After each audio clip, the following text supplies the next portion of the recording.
Hailing frequencies are open. Hello, everybody, and welcome to Clear Skies, our Star Trek Adventures tabletop RPG. It's good to see everybody tonight. We are down 2 players. Everybody, we are down 2 players. Killed them all. Apparently, people don't go to sick bay. Nothing.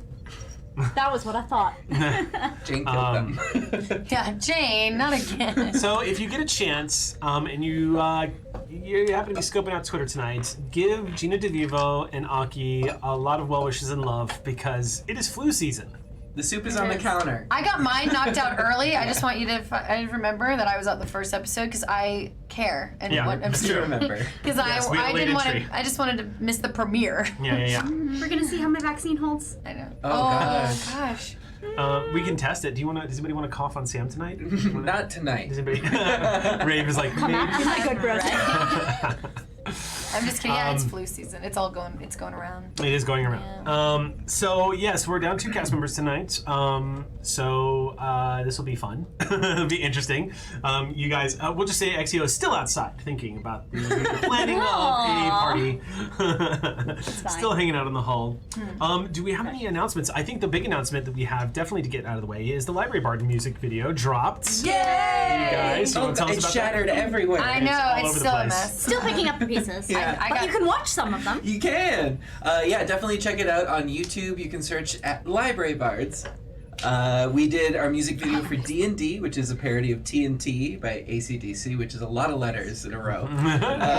But we can spell. And you can see some fine tabletop profile appearances. That's bad. I feel like this was our most ambitious video yet because we were like, let's see how many streamers we can, TTRPG players we can get in one and music video. convinced to come and film over the holidays, which is a big deal. You got a lot of But us. it was such a joy and so much fun on set. The bards are a delight. Their sets are a delight. Yay!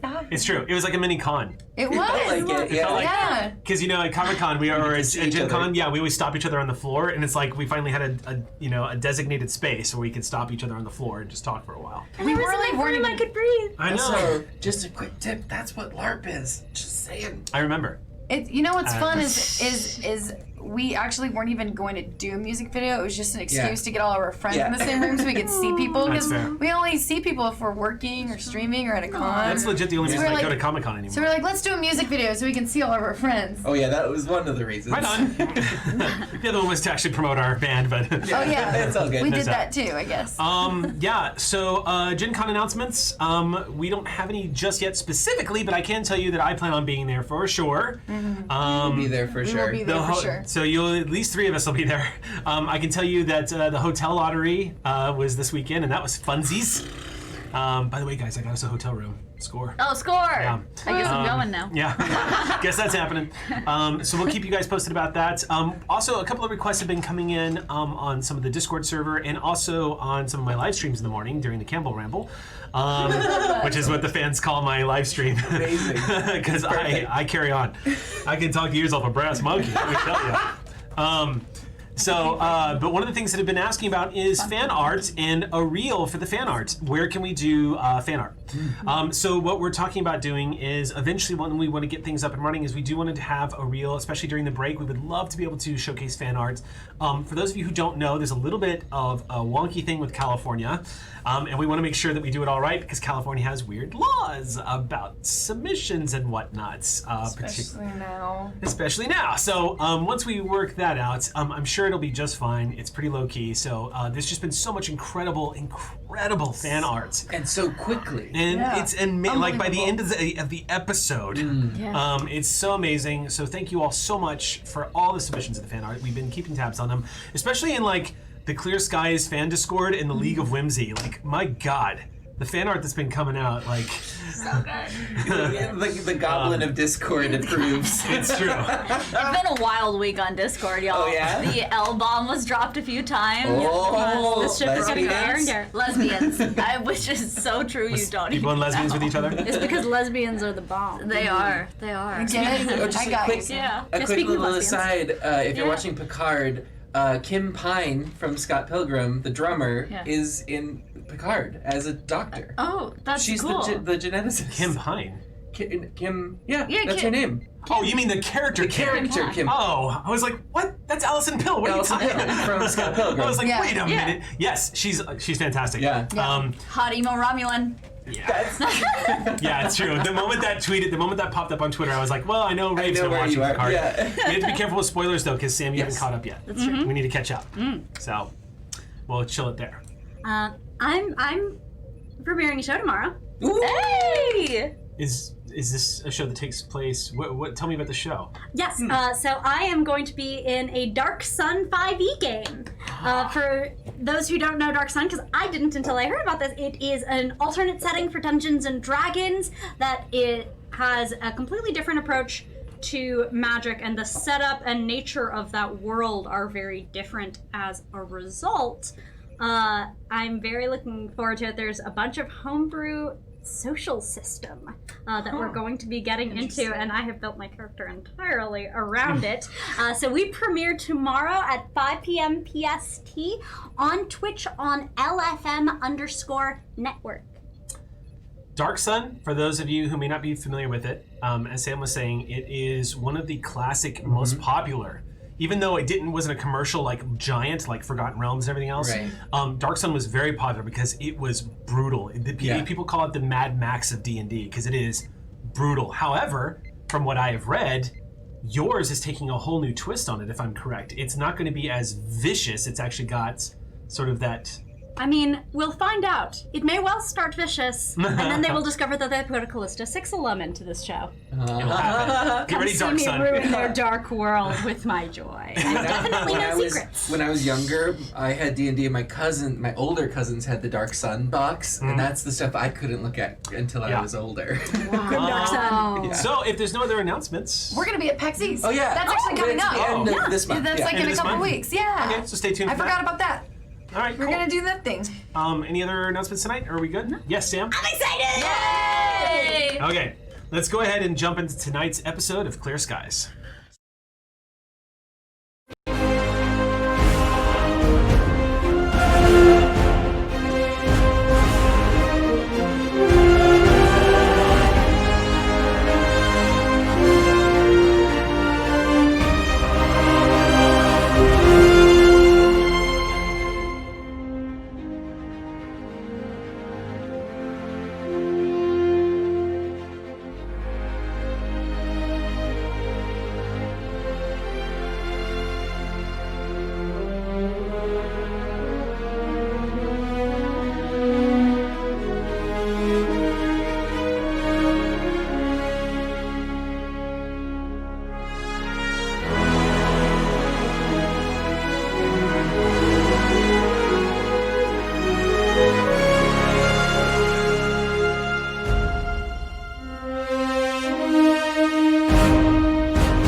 Welcome back, everybody, and we are ready to start tonight's episode of Clear Skies. Where we last left off, the crew of the USS Ross had made it to Starbase 24, which is on the edge of the Federation space, bordered by the Klingon Empire. In the old days, Starbase 24 was a very tense place to be.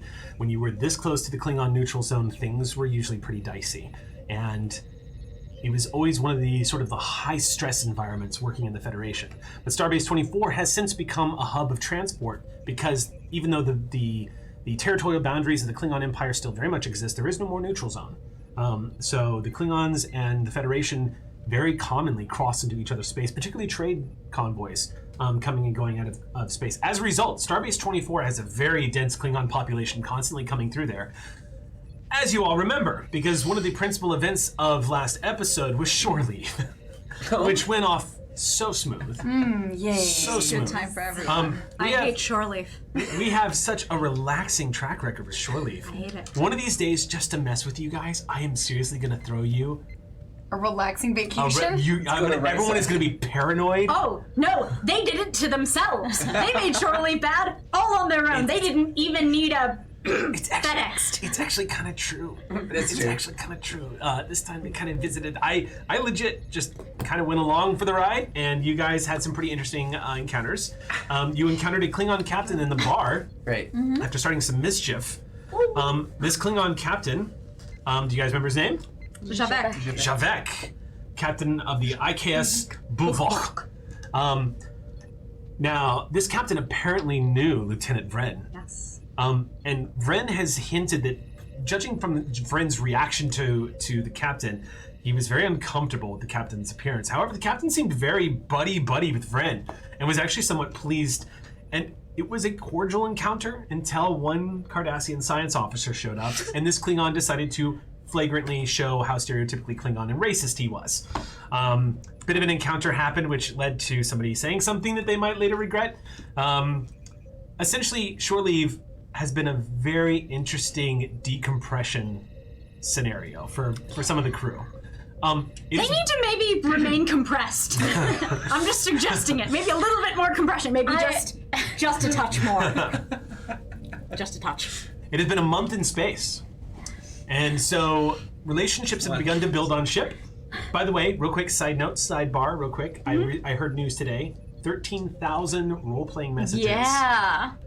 on the League of Whimsy Discord server. Whoa. So there is a thriving, living community on the USS Ross. So much angst. Folks getting to know each other in enclosed space for a month on a starship, it's going to happen. You got another month's worth of travel ahead of you, because through Klingon space is another month's worth of space flight before you hit Starbase 364, aka Narendra Station.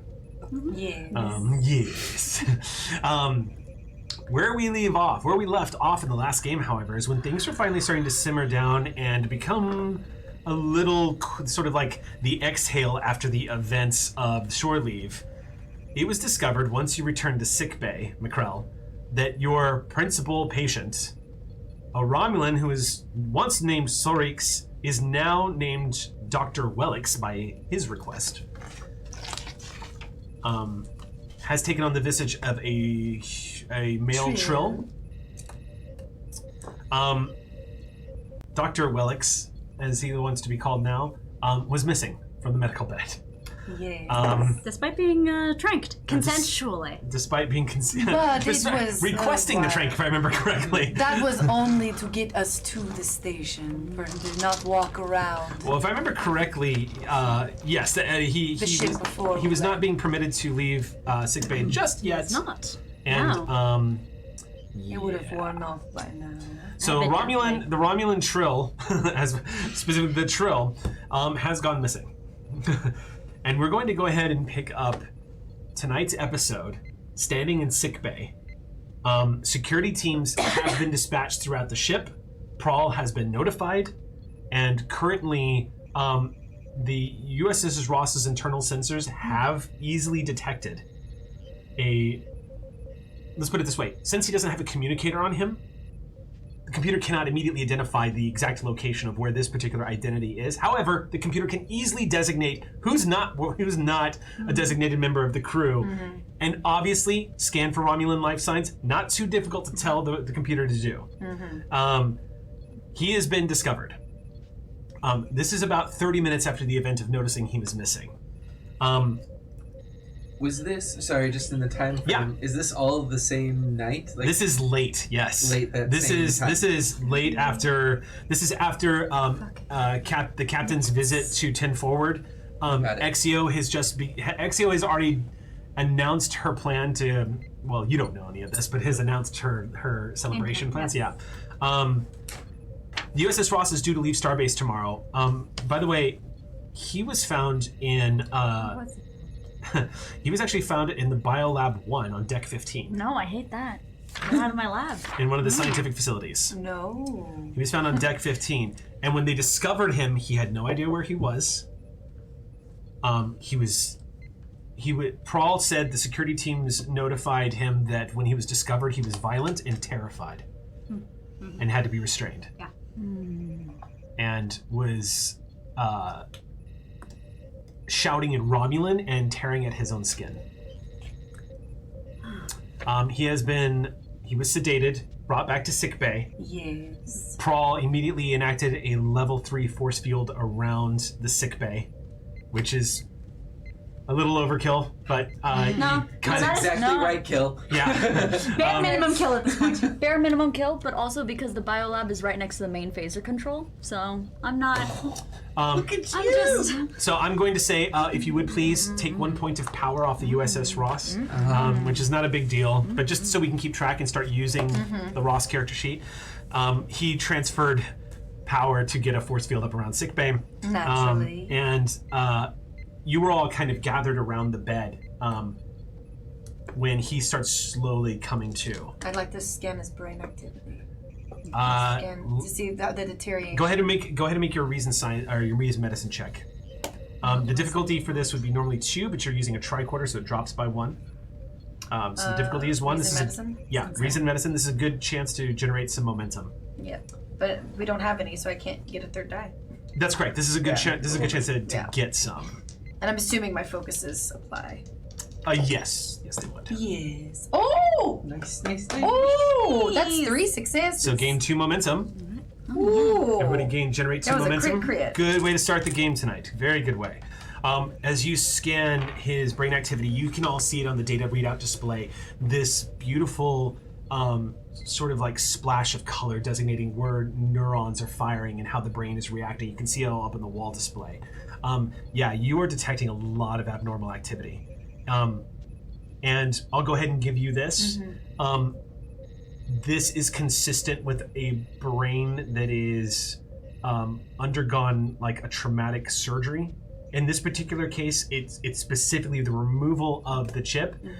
You're not terribly surprised. In your medical profession, you are not terribly surprised to see this. He must have been incredible. What probably happened, looking at this brain activity, is he probably woke up. And judging from where the activity is in the brain, it looks like he may have suffered some short-term memory loss. Woke up disoriented, realized he was a trill now, and panicked. Traditionally, what we do in our hospitals is encourage people to have pictures of their loved ones, which of course we will not be able to get from.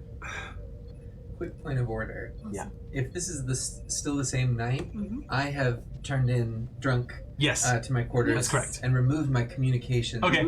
Just letting you know. So. Your comm badge will still register that you are in your quarters. Right. But yes. Okay. Yeah. Just wanted we to won't- clarify. That's where I am. We won't have spoken for any activities you've undertaken. Right. Unless and until we need engineering Prall's looking- specifically, but yes, no. Currently, Prawl is the subject of. Lieutenant Commander Prawl is just staring down at him from about a meter away and just looking at him with kind of this look of sympathy, but also alarm. And he says, "Captain, even in his disoriented state, he managed to bypass our security protocols and get out of sickbay." Yes. That's impressive. Quite impressive. I can do what I can to stabilize his short-term memory, but the deterioration of his brain seems to be faster than what we anticipated. How long does he have? Unless it is not, and it is a front because he knows that is what we would be looking for. The test can't lie. He can't fake this, Captain. He can't fake the results.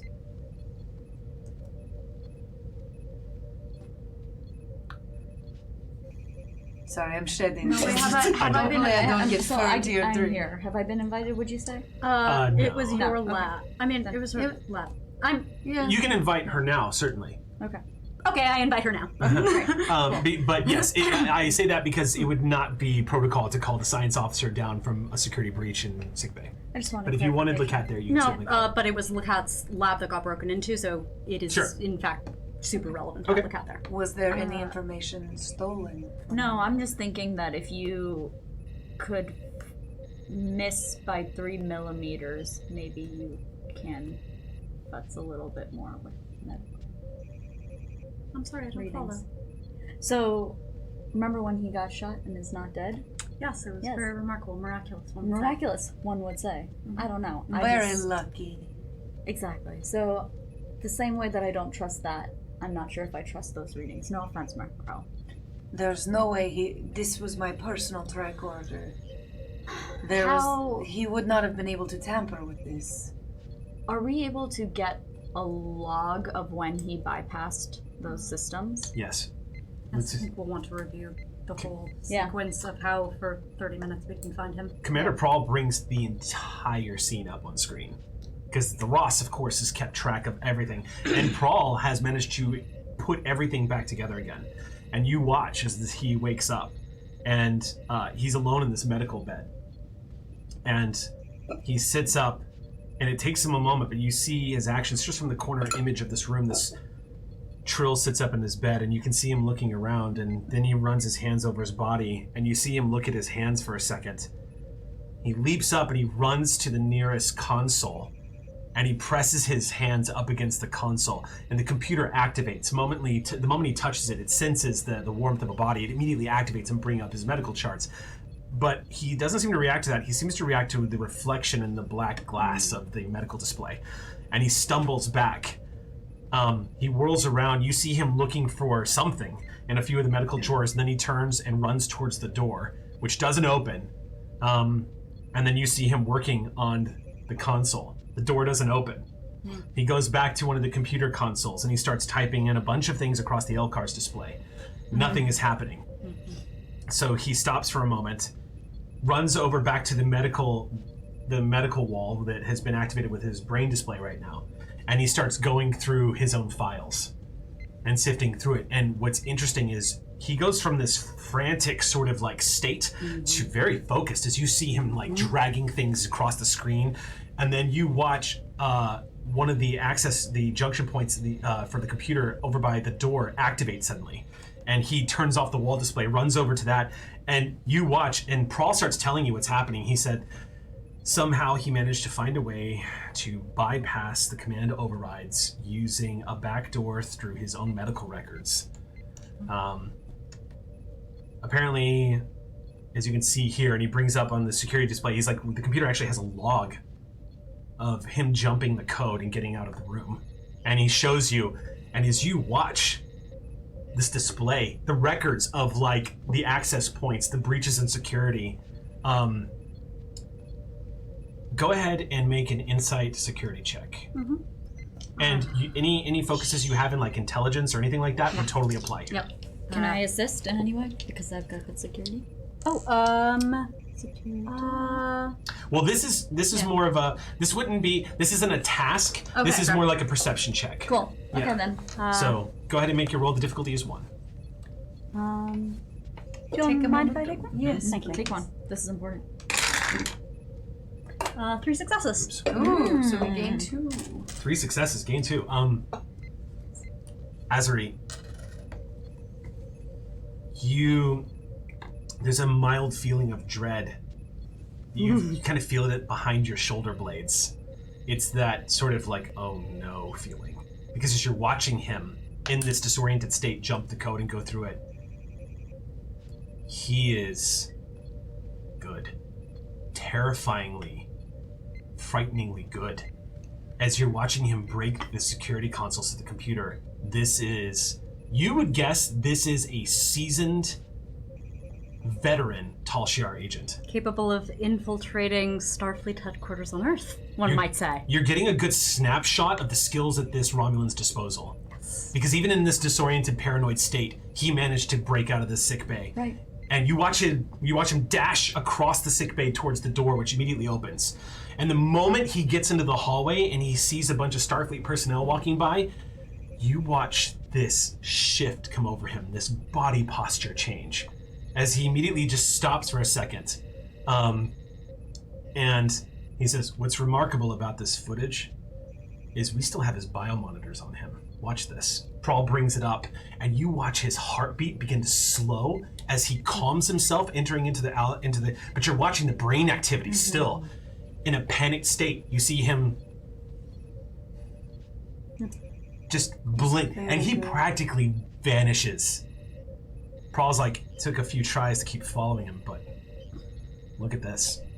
And you watch him move as personnel are coming and going. It's the end of the night, so a lot of the corridors are emptying out. And eventually, you see coming around one of the corners, a security officer spot him and start pausing, and he immediately turns into like one of the other corridors. And the security officer begins to slowly follow him.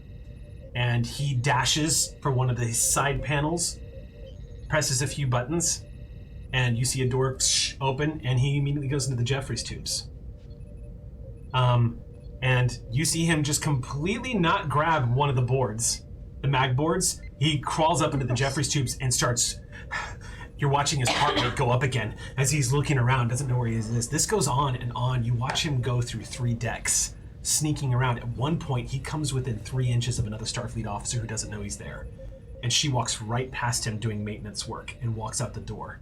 And it's a tense moment watching this on the footage, because as she's walking by, you see he's grabbed what looks like one of the maintenance, like looks like a canister that they use to empty out. They typically, when they're cleaning out like some of the auxiliary systems, and there's some of the waste energy that gets recycled back in, they use these sort of canisters. It's part of the maintenance cycles. He's got this like 5-pound metal canister, and he's holding it. And she walks right past him, and he's waiting. And when he notices that she's not going to notice him, he puts it back down and moves past her. Until eventually you're watching the biomonitor, and you're seeing the brain signals in the heart start to change completely. And Prawl says, this is about the time where we caught him. And watching the biomonitor, you see the neural activity in his brain. You're watching the place where the implant used to be is firing off all these neurons in his brain that look like... It's a little horrifying to watch, Doctor, because it looks like his brain had become dependent on that implant. And it's almost like the brain is reacting like it's expecting another piece of the brain to be there. And when it's not, it's making up what it's got to make up, is the best way to intuitively describe what you're watching. And you watch the disorientation of this agent become more and more apparent, as eventually you see walking around the corner of one of these corridors, around the long bend of Deck 15, you see a man in a yellowed operations uniform holding the hand of his young daughter, and he's saying something to her, and you see he rounds the corner and spots these two and screams in terror, frightening both of them, and he runs in the opposite direction, straight into the lab, where he startles the hell out of 2 of your scientists that are in there at that particular time, running basic diagnostics checks, which is typical at the end of the day or at the beginning of a new shift. And they're startled. When he sees them, he screams and throws himself back against the wall. And the scientists immediately go, you see them call for security. Yeah. And he starts shouting at them in Romulan. The Universal Translator bringing this up on the screen, you see he's daring them. Daring them. He's ready to die for the Empire. He's no traitor. Whatever you've done to me, it won't work. Security storms into the room just a few moments later, and he tries to put up a fight. He's either not a fighter, or he was in a panicked state and had lost all coherence, because he literally just starts trying to swat at them as they come up to him. And he's stunned and dropped immediately. And then, seconds later, you see Prawl dash into the room, and the security feed goes out. Prawl brings it to a close. What are the profiles of the people who he saw and yelled? Like, what was it that the people they saw that triggered the yell? Like, can I get species? Could I get gender? Yeah, It's a man or a kid, a girl. Yeah. Yeah. Family. But also species. Curious about it. Human. Human? Great. Human crew members. Yeah. Judging from what you see on the feed, and judging what you were all watching happen on this data feed as well, it looks like he just started spiraling. It doesn't look like his encounter with any of them triggered anything. It looks like his brain reacted to whatever he saw as a spiral. It's impossible to know what he actually thought he saw when he encountered these two that caused him to be terrified. Because he went from horrified to bring it the fuck on to being incapacitated. He essentially was acting like a wild animal by the end, just desperate to get away.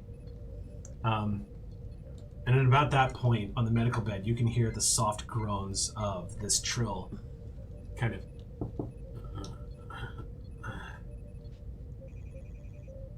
And you see him slowly start coming to. And as his eyes open, he looks down at the restraints on him in the bed. And he glances over and sees everybody looking at him from a few meters away, and he just says, "Did I harm any members of your crew?" You were willing to, but you did not. Broke a few of my pots in my lab, but... I'm getting used to waking up in this bed. Clearly not.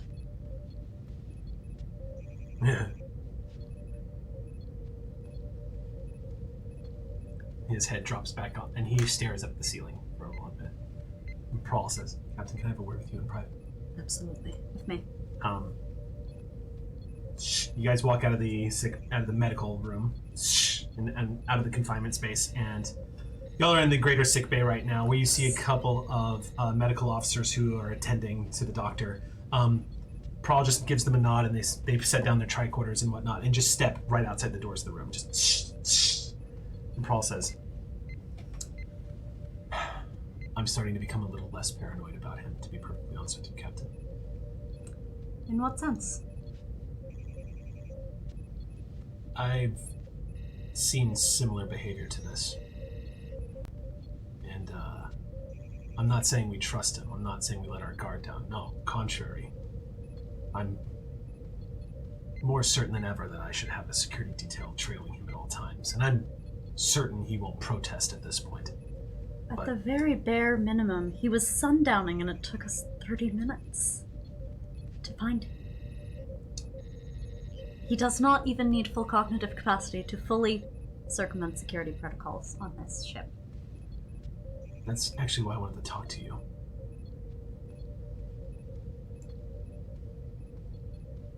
I don't think he's telling us everything. I think that's kind of par for the course, as they say on Earth.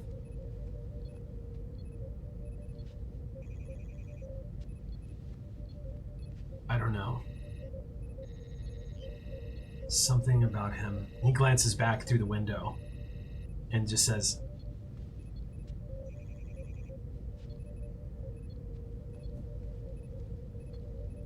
"My instinct tells me that he was a little more important to the Tal Shiar than he's making on." Think about his position. Of course he would have been. So you had the suspicion too? He was on Earth. That says something for who he was. But he's essentially, for lack of a better way of describing it, a walking dead man. That implant guarantees he's not going to make it through. Why would they implant one of their top agents with one of those? If they needed very badly to hide something that he knew from others. There's one other thing I wanted to run by you, because this is your area of expertise. The Romulan that tried to kill him again Yes. mentioned Sela. Yes. It might be that he could find allies back in Romulan space. I'm not sure where I'm going with that line of thinking. It's just that if their government is really splintering, I have a feeling, what I'm trying to get at, Captain, is I have a feeling Starfleet intelligence is also not telling us everything. Starfleet intelligence is telling us everything that they can tell us. You see a reaction on his face. Oh And yes, I expect the simile Yes. to be very loud right now. I'm not going to.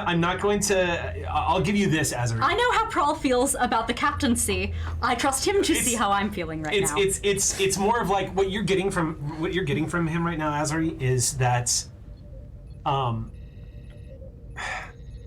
for lack of a better way of describing this, the reaction on his face, you've seen it before, and you've heard of it before, and it always comes from people who serve on the front lines, who don't like not being told who don't like the whole intelligence will tell you what they need to know. He doesn't say anything, which would indicate your read on that is, of course, that he's not going to argue with that. He knows that's protocol, but you see just for a split second, that clench in the jaws, he nods and agrees with you. But you see, once again, Prawl just kind of like, he stiffens a little bit, but he does not contest that at all. He just nods and says, I'll assign 2 of my best security officers to keep an eye on him. Yes, if you can also assign a security officer to monitor directly from internal sensors. I want a comm badge on him. I want a keylogger tied to whatever that comm badge is nearest to see what he's starting to enter. I want it against biometrics so that cannot be spoofed. I want your full paranoia. You've got it. His biosignature is being entered into the computer database this evening. He's not going to be able to access any computer we don't want him to from this day forward unless he tries to forge somebody else's biosignature. But even then, I'm going to ask the doctor to put an implant in his arm. Excellent.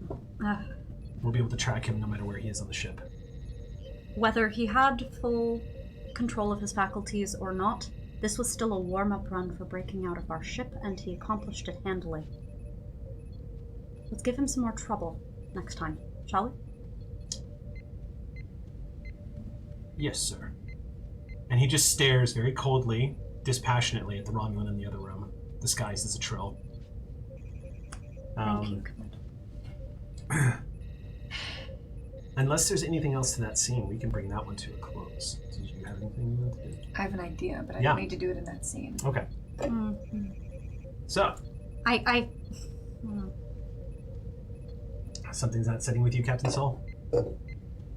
Well, it's just that from a purely medical perspective, if I can call Macrell out for just a moment. There's nothing to guarantee that this sort of thing, the lack of recognition of self, isn't going to recur, especially if when he experiences more deterioration. How can we prevent this exact problem from happening over and over again? I do have a few ideas, Captain. One, of course, is to monitor him daily for the deterioration, see what kind of tests and stimulations I can do to his brain activity to keep it from deteriorating further. With your permission, I'd also like to see if I could recruit Chief Tech and look at or creating some kind of chip, not like the one the Romulans made, but almost like a placebo. It seems like his brain was dependent on a lot of what the chip was giving him. Interesting. So you're suggesting that if we can uncover the nature of the chip, we might be able to put a new one in there that could actually stop the degeneration? And that wouldn't cause, of course, the dampening of the emotions or the... I don't want act to... as a neuroelectrical bridge Exactly. in case you can't promote neuroplasticity enough to get the organic tissue growth. Exactly, Captain. Oh, I don't even have to explain it. I thought it was gonna happen. I don't have to break anything medically down for you, Captain. I would like to create a placebo chip, but that also serves a purpose in helping the deterioration from proceeding further. Yes, if your time permits, and likewise with Chief Tech, I know that heads of department have tremendous responsibilities of their own, but this is quite a priority. Medically, I can do what I can, but as far as the chip goes, I'm not very technically inclined, Captain. I would need their help. It takes a whole crew to accomplish such things. It's good to collaborate. All right, make it happen. Lieutenant Commander Prawl steps back and he goes back into the room with the Romulan. And stands up. As you watch him, he goes, and you can of course hear into the room, but he approaches the Romulan and says, "You will be permitted to continue aboard the ship. You will be outfitted with a chip, and you will, every day, like clockwork, check in with Dr. McCrell at an appointed time that she designates as necessary. If you are late, I'm on you. If you miss the appointment, I am on you.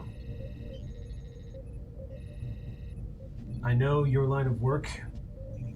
You'll understand when I say this. I'm Federation. I'll do everything I can to make sure I don't have to hurt you. And he leans in.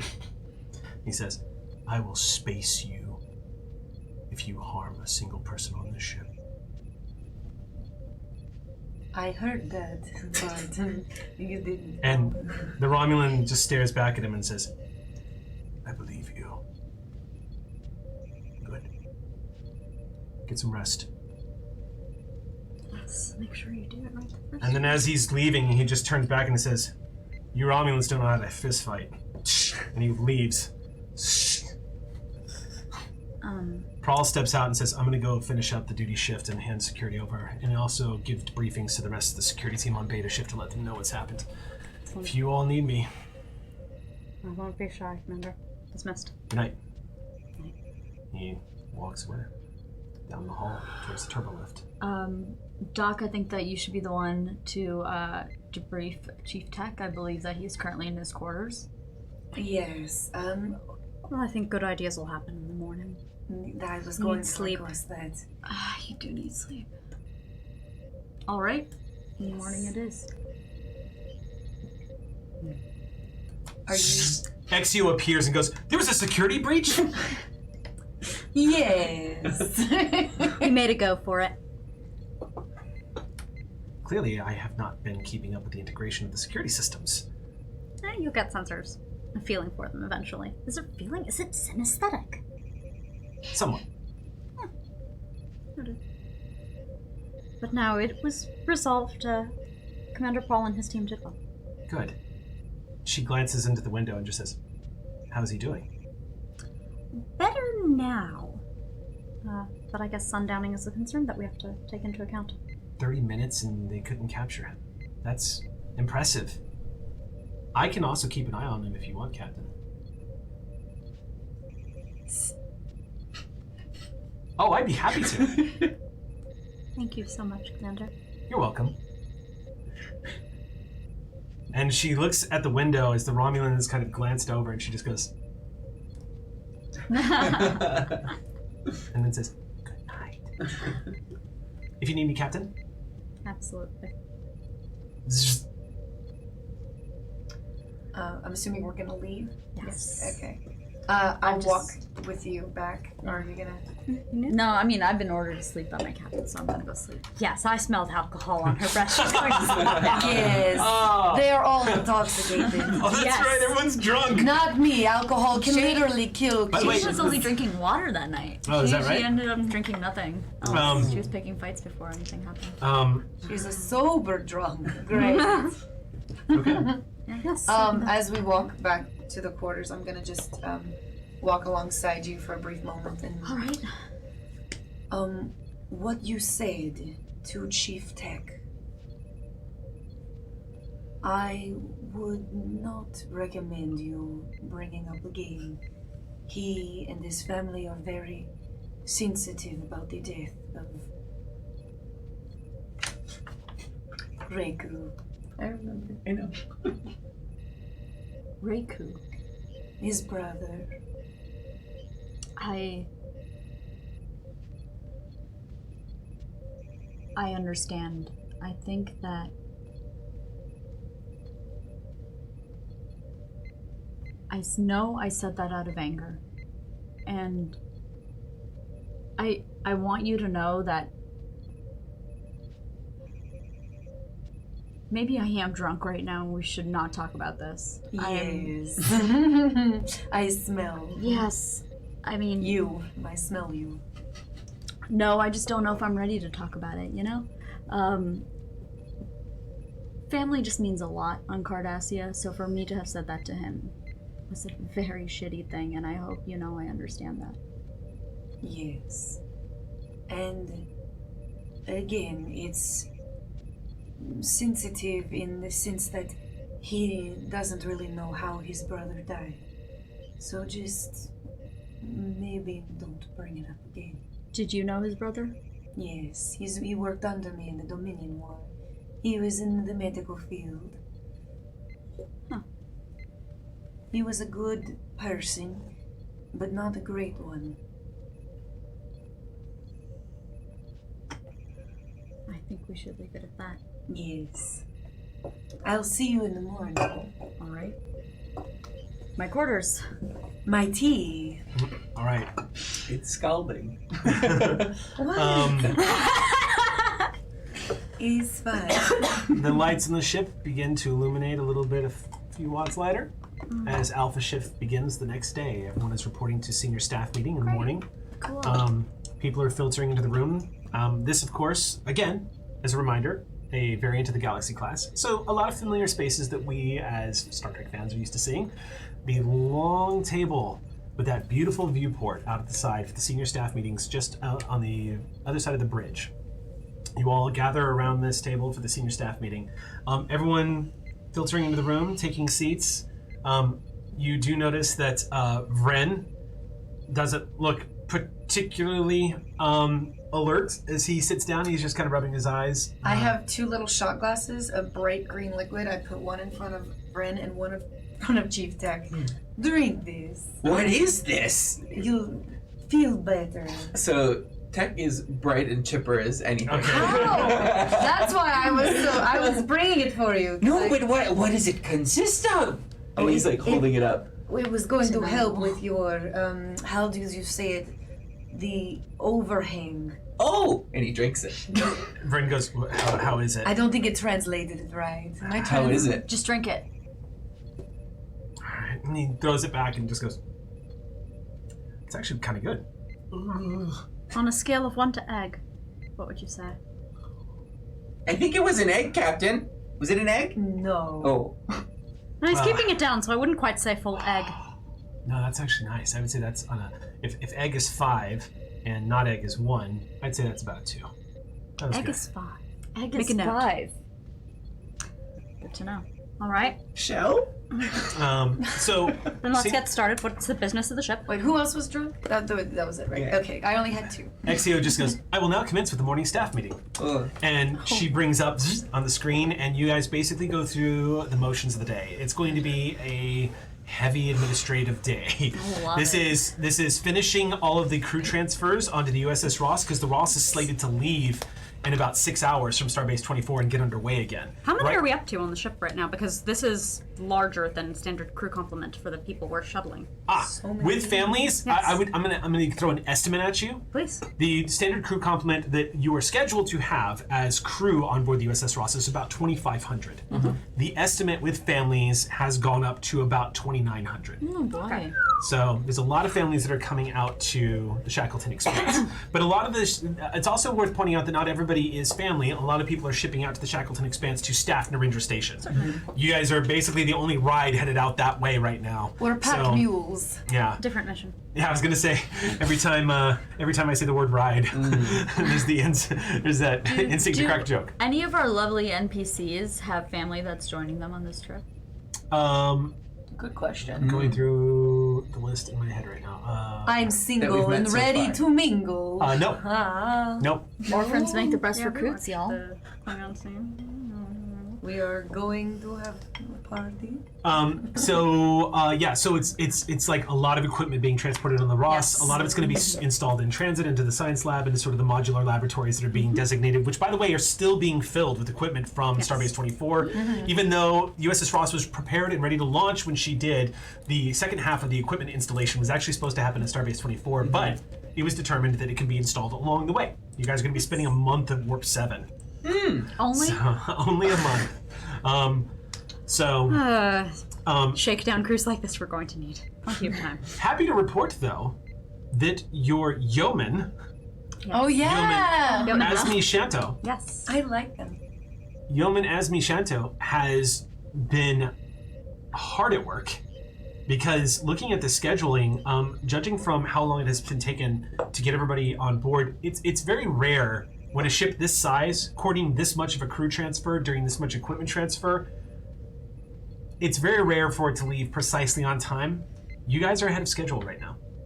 Why would you jinx it like that? Because I'm the Don't GM. say it. I've got these little red things here that I can use to screw things up, and I jinx it. Let's also, go on shore leave. by the way, 22 members of the staff that are considered enlisted, but 22 members of the Cetacean Ops have been transported on board, or are now happily installed on their Deck 13. Good. In Cetacean Ops. Has Dr. Yada checked in? Dr. Yada has checked in. Dr. Yada is the lead researcher, specialist in spatial anomalies. You've taken a meeting? Look out. Have I? You're Any scheduled. excuse to get into the Cetacean off. Yeah, you're scheduled to meet Dr. Yada today. Fantastic. Yeah. We're meeting in approximately 30 minutes. And as the meeting's coming to a close,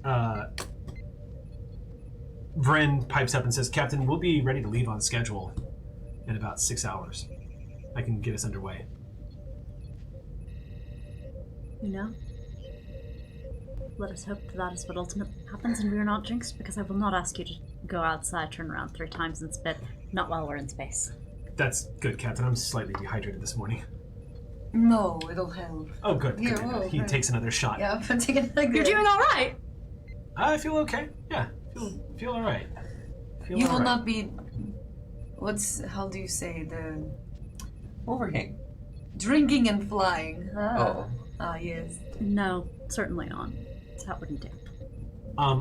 At that point, the ambassador speaks up and says, "Captain, before we call an end to the meeting, I was wondering what the status was of our stowaway in sickbay."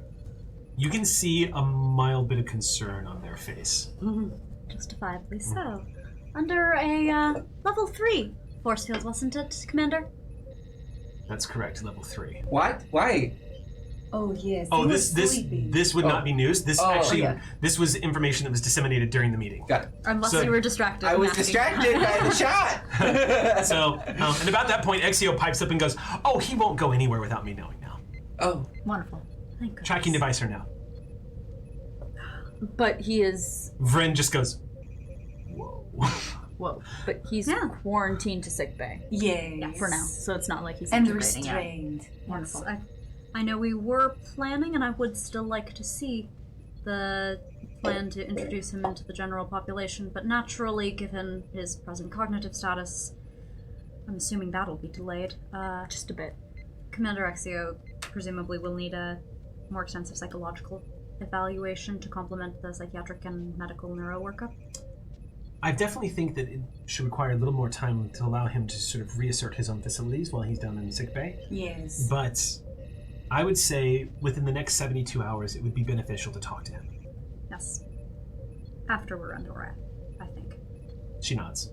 I agree, Captain. And Captain, if we want to move him out of sick bay, give him more freedom, but not quite yet acclimate him to the crew, we could quarantine him to some kind of quarters that maybe did not have full access to. Paul, Just to give him some kind of freedom, Paul since he speaks has up. been in the same bed. Or I'm on top of that, Doctor. thank you. I'm designating quarters and outfitting quarters to keep tabs on him, while being mindful of not violating his privacy, but also making sure that I know what he's eating if I need to. Yes, I would also like to know what he's eating. For medical purposes, of course. Of course.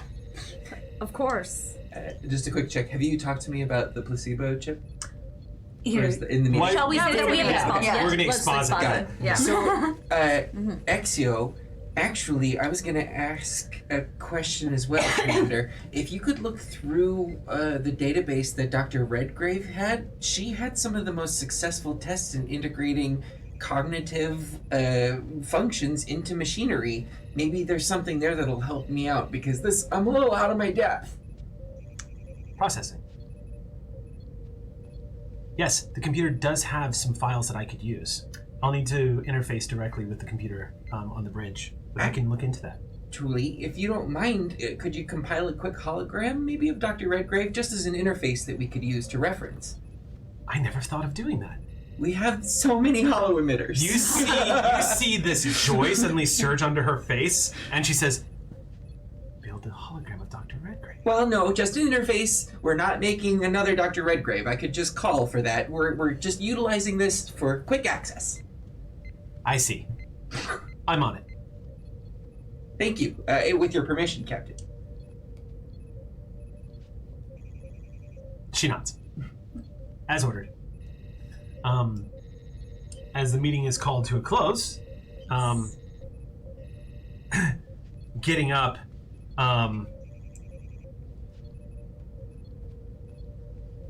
moving past the ambassador, those who are close enough can just hear Vryn say to the ambassador as he's walking past, he just goes, "It's cool." And he just keeps walking. And she stops and they stop and look at him and kind of just this look of dissatisfaction on their face as they follow after him. What was that? We don't know. Okay. The day goes on, and it is a long day of transporting equipment, shuttling equipment, beaming equipment, and staff over. The next scene is actually a brief introduction as you enter this beautiful aquatic environment. Lacat, you step into this room, and the thing is before this was just an empty tank of salt water. Yeah. But your breath almost catches in your throat because as the doors slide open, it's about 6 meters across to where this sort of bubbled wood wall of windows bends around with these railings and computer pads lining the railings. And on the other side of that glass window, the water has begun to move with activity because of the life that is swimming through it. You see Odanians. 22 total, right? 22 total. You don't see them all at once, but in this particular area of the ship, you do see this, I would say, switching back to, as Sam would call them, freedom units. There is, essentially, you see an Odanian that is about, I'd say, about 16 feet long. Large, almost looks like an orca. As you know, the Odanians kind of resemble false orcas, so they have that sort of dolphin porpoise look, but they are distinctly different. Yeah. You do see on the dark exterior of the flesh of this creature, you see 2 implants on the sides of his head. A few of the scientists are walking through here, and a few operations officers, and then 1 or 2 command, as everyone is sort of like getting underway and interacting with them. And you see up on the displays, you see all this data being uploaded onto the database. And a few of these Odanians up at the windows have swum up to the windows and are literally working face to face with a few of the scientists and having conversations. And as you've stepped into the room and you're watching all of this, the larger Odanian on the other side of the wall, it's a little disorienting because overhead you hear, "Hello, Lieutenant Lacat. You must be the Chief Science Officer of the USS Ross. I've been looking forward to meeting you." Yamada? Yada. Yada. Dr. Yada? That is correct. How are you acclimating? Quite well. Most of the salt water here was actually replicated from the very salt water of my homeworld. Well then, that must be rather comforting. What are your plans for today? I thought about maybe taking in a holovid, catching up on local news, finding out what's going on, maybe off in the beta quadrants, since we're flying through it and all. How about you? Well, it's just been a lot of administrative work, quite honestly, but I was thinking about maybe going for a swim, testing out that navigational map that we've got. Would you like to go for a swim? I would. We'd be happy to have you. Thank you for inviting me. That was the whole point of that conversation for Jane. It's just like, please invite me. Please let me. Dr. Yada says, "I'll meet you up at the airlock." Perfect. And this is all like, literally, you can see the glowing of the implants on the sides of Yada's head, as not only are the voice translations, but the captions popping up on the computer display screens. And Yada just kind of does the head dip as they pump their tail and move off towards the airlock where you entered before. I love that. Yeah, Jane's going for that, for the airlock. She climbs in and Yeah, you go up the ladder? Yeah, go up the ladder. As you go up the ladder and the doors open, you see this place is actually staffed now. There's one science officer inside that is specifically dedicated to keeping tabs of life support systems on deck 13. And as you enter, this science officer, human male, dark hair, an extra as it were, one of the Oxford, turns around and says, No problems. "Oh, Lieutenant, welcome to Cetacean Ops. Yeah, it's quite something, isn't it? It's quite something. I've been looking forward to managing a life support system this complex for a long time, to be perfectly honest with you. My specialty is in ecoscience as well as, sorry, I forget the name, where you make planets habitable? Planets habitable. Terraforming? Terraforming and terraforming life support systems. I mean, I'm a little worried that you forgot that word when it's what you're specializing in, but we're not going to focus on that. I just want to get into the water. Thank you, Yes, of Lieutenant. course. I appreciate that. What's your name? Ensign Ryan. Ensign Ryan. Excuse me. Ensign Ryan Kale. Lieutenant. Why are you here? You want to terraform planets. No. That's what I used to do. And I specialized. But now in, you. Okay. And now I work life support. It's one of my favorite things. Working life support is, it's a. Can I roll to see how competent I think this person is? Sure. Go ahead and make an because insight. I'm a little worried that they're running life support. Go ahead and make an insight command check. Right, because aphasia definitely impacts your ability to do things, and that's why those of us who've forgotten words are completely incompetent, right? Right? Have you not heard Macrell talk? Have you heard me on caffeine today? Insight command check. Come here. Difficulty is 1. Okay, great. Insight command. Insight command. Hey, you good? 2 successes. Gaining momentum. One more momentum. He is super nervous to be talking to the chief science officer. Okay, that's fair. Super nervous. All right. Was Go not back off expecting the you scene. you're essentially his ranking superior officer, and He's going down in the bracket because of this, and then I'm gonna keep going into getting suited up. Yep, getting suited up. As you get suited up, you see he goes, "Oh, I've specially modified these suits, by the way, so that they have the right magnetic contact, as it were. It'll be easier to move throughout the water. And get this, I attached these." And he moves the suit around and he says, "It's a propulsion system. Sucks jet water in right through the back, so you can actually propel yourself down the deck. I tried it this morning and it was a lot of fun. And you'll find that I was just running last time and I was going very slow. This is brilliant. Yeah, the Odanians like to race, by the way. So if you Is there one happening right now? well, no, I think they're working right now. Oh, I mean that's fair. Sorry, Lieutenant. I could ask them if they want. No, it's okay. I'll ask them. I feel like you're probably right. That's probably not. They're working. I should not ask them about that right now. Thank you. You're welcome, Lieutenant. Anything I can do? Yeah. Where's the doctor? I shouldn't keep them waiting. Okay. Moments later, you find yourself in the inside the Cetacean tank, and as you just. Your suit immediately registers sort of like a neutral buoyancy as you hit about the middle of the water column, and you literally just kind of hover there. And the dock swims right up to you. You become very aware of how large he is. It's one thing to see these creatures outside the tank, but to be in the water with them, the Odanian's quite big. It is a 16-foot long scientist. And he swims up to you and says, "You seem to take to the water quite well, Lieutenant." Which is quite a surprise. I grew up around sand and rock and the exact opposite of this. Maybe that's why. Maybe. All right, shall we take a quick look at the navigational courses that we're planning on going? I've had to correct quite a few of them. Please follow Really? me. Oh, yes. The efficiency of some of the navigational charts on the USS Ross were lacking. Oh. It's no one's fault. It's pretty standard. Every time I'm on board a Starfleet vessel, I find that I have to modify them. Well, I'm glad that we have you. Let's take a quick look. Absolutely. I think you'll be very impressed. Some of the data that has come back from the Shackleton Expanse would indicate that the spatial anomalies, my field of expertise, actually. You see, there's this odd sort of it's this sort of humanoid quirk, because as he says this to you, there's this sort of like tip as you see the eye kind of as he like motions up towards you. It's a very sort of humanoid gesture coming from this cetacean creature. And he kind of like angles his eye up at you and says, the spatial anomalies that take place in the Shackleton Expanse are going to be quite exciting to study. I'm very much looking forward to it. Doctor, this is gonna sound like a strange question, but do you like bingo? Bingo.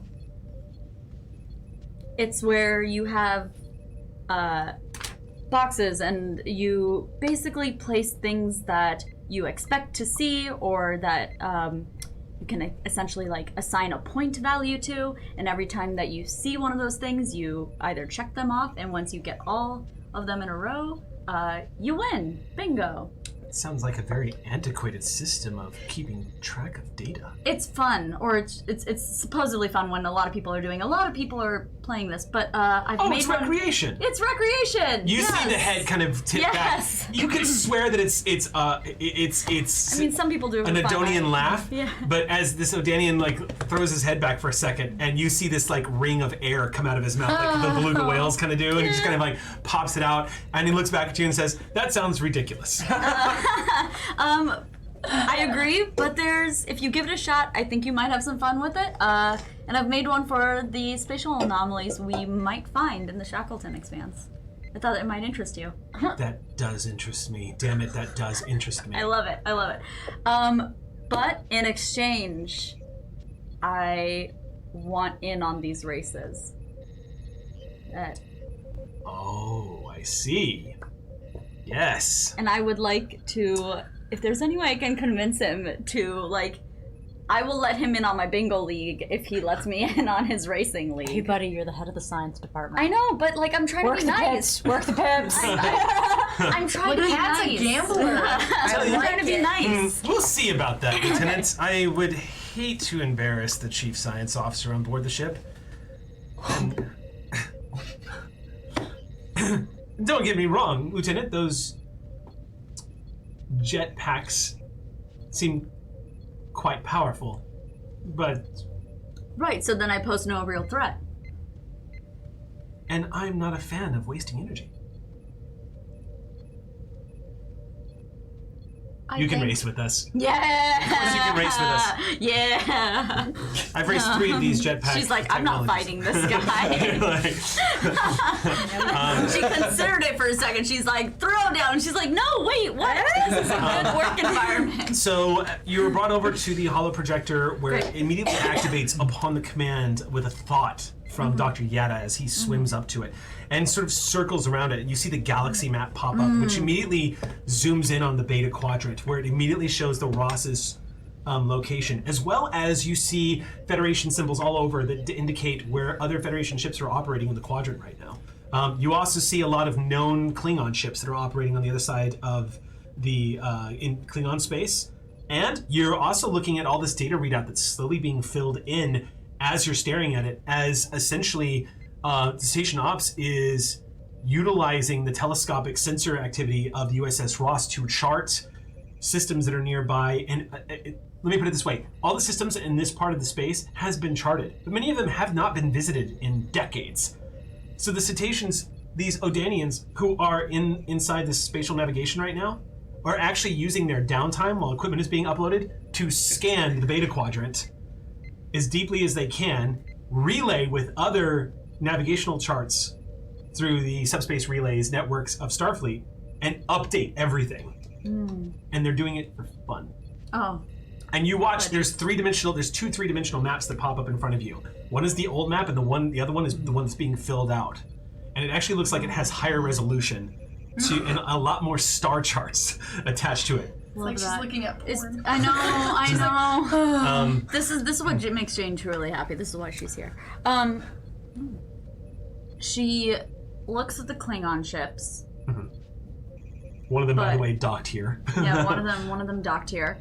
But she doesn't point them out. But like, if he's an observant person, that's what she's looking at. Does anything concern you so far, as we're mapping out our courses? No, not at all. Everything looks like it's in good order. It'll be a long journey through Klingon space, but I don't foresee any problems. Of course, space travel is completely unpredictable. You don't know what might happen along the way. It's quite exciting. I mean, that's why I'm doing this. That's why I'm doing this. What was that? It felt like... We're very sensitive to sound. Oh. I thought that was the water. Okay, never mind. Now that you're in the water column, you can actually hear the squeals and clicks of Odanians talking to each other. Not using the implants to talk to air breathers, the air walkers, as it were, or the people who move outside of water, as it was. Yeah. What is your biggest pet peeve when interacting with non-Odanians? I've been thinking about this a lot as I continue to move through space and interact with people who are not Cardassians. And so it's curiosity. I'm going to tell you a secret. The opposite of hate is not love, it's curiosity. That's a very strange thing to say. Thank you. All right. Let's swim through these maps a little bit more. Yes. Would you like to swim through them? Yes. Watch this. And you see the map expands and the lights dim inside the Deck 13 living space. And the stars explode out through the water. And suddenly you are literally swimming in a sea of stars. All around you, you see the galaxy and the hologram of the Milky Way explode about you. And you see, brought up in front of you is a small little holographic representation of Starbase 24. And then you see this red line charting your course all the way through Klingon space at Warp 7 and giving you everything and says, what world would you like to see first? Do you have a favorite? I do. Home. That's the one I want to see. Very well. Swim this way. All right. And the two of you begin to explore this holographic map. Yeah. And you begin to see your first dose of strange new worlds. Heck yes. Hashtag fan art. And the day continues. Love it. Love it. Yes. The day continues, and she doesn't have to interact with any other senior staff, and that's the way she likes it. From what I can tell, it appears at this moment also to be the way the other senior staff like it. Oh, damn. Jumping ahead, the day is a heavy day of work. Coordinating staff, getting people situated in their quarters, getting equipment installed, getting everything done. The Ross is running behind by the end of the day, but only by about 3 minutes. 3 minutes. When the Ross is scheduled to leave, and you step out of your waiting room onto the bridge to see the bridge crew and the ambassador sitting on the side chair of the captain. Exio immediately stands up from the center chair and says, "The ship is ready to depart at your orders, Captain." All right, that's good, everyone. And she smiles and sits back down. By the way, real quick sidebar update, and this is pertinent to the game. I am in the process of, as you've seen, I'm in the process of finalizing. We have hired an artist to do a 3D representation of the bridge, and that's going to be made available very soon.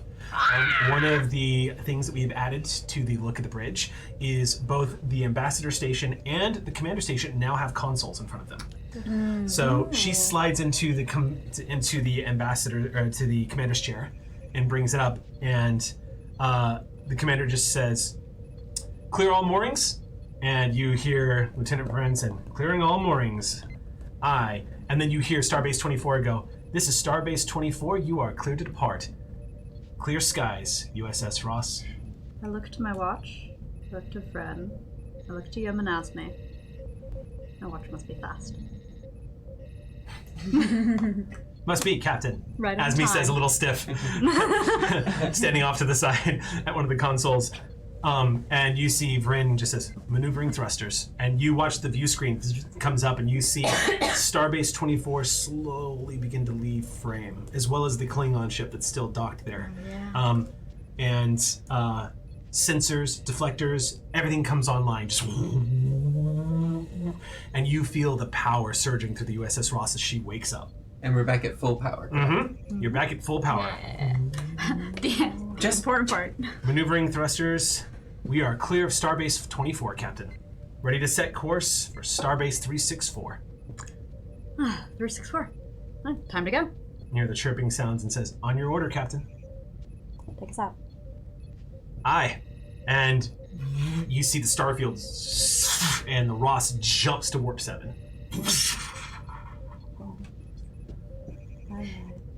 Yes, that would disrupt the structural integrity of subspace. Only? Fair.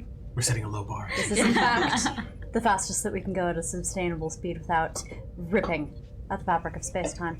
But please, if you're feeling like a flyboy, by all means. We weren't using that space for anything. There's so much of it. So, we're going to do a time jump. Okay.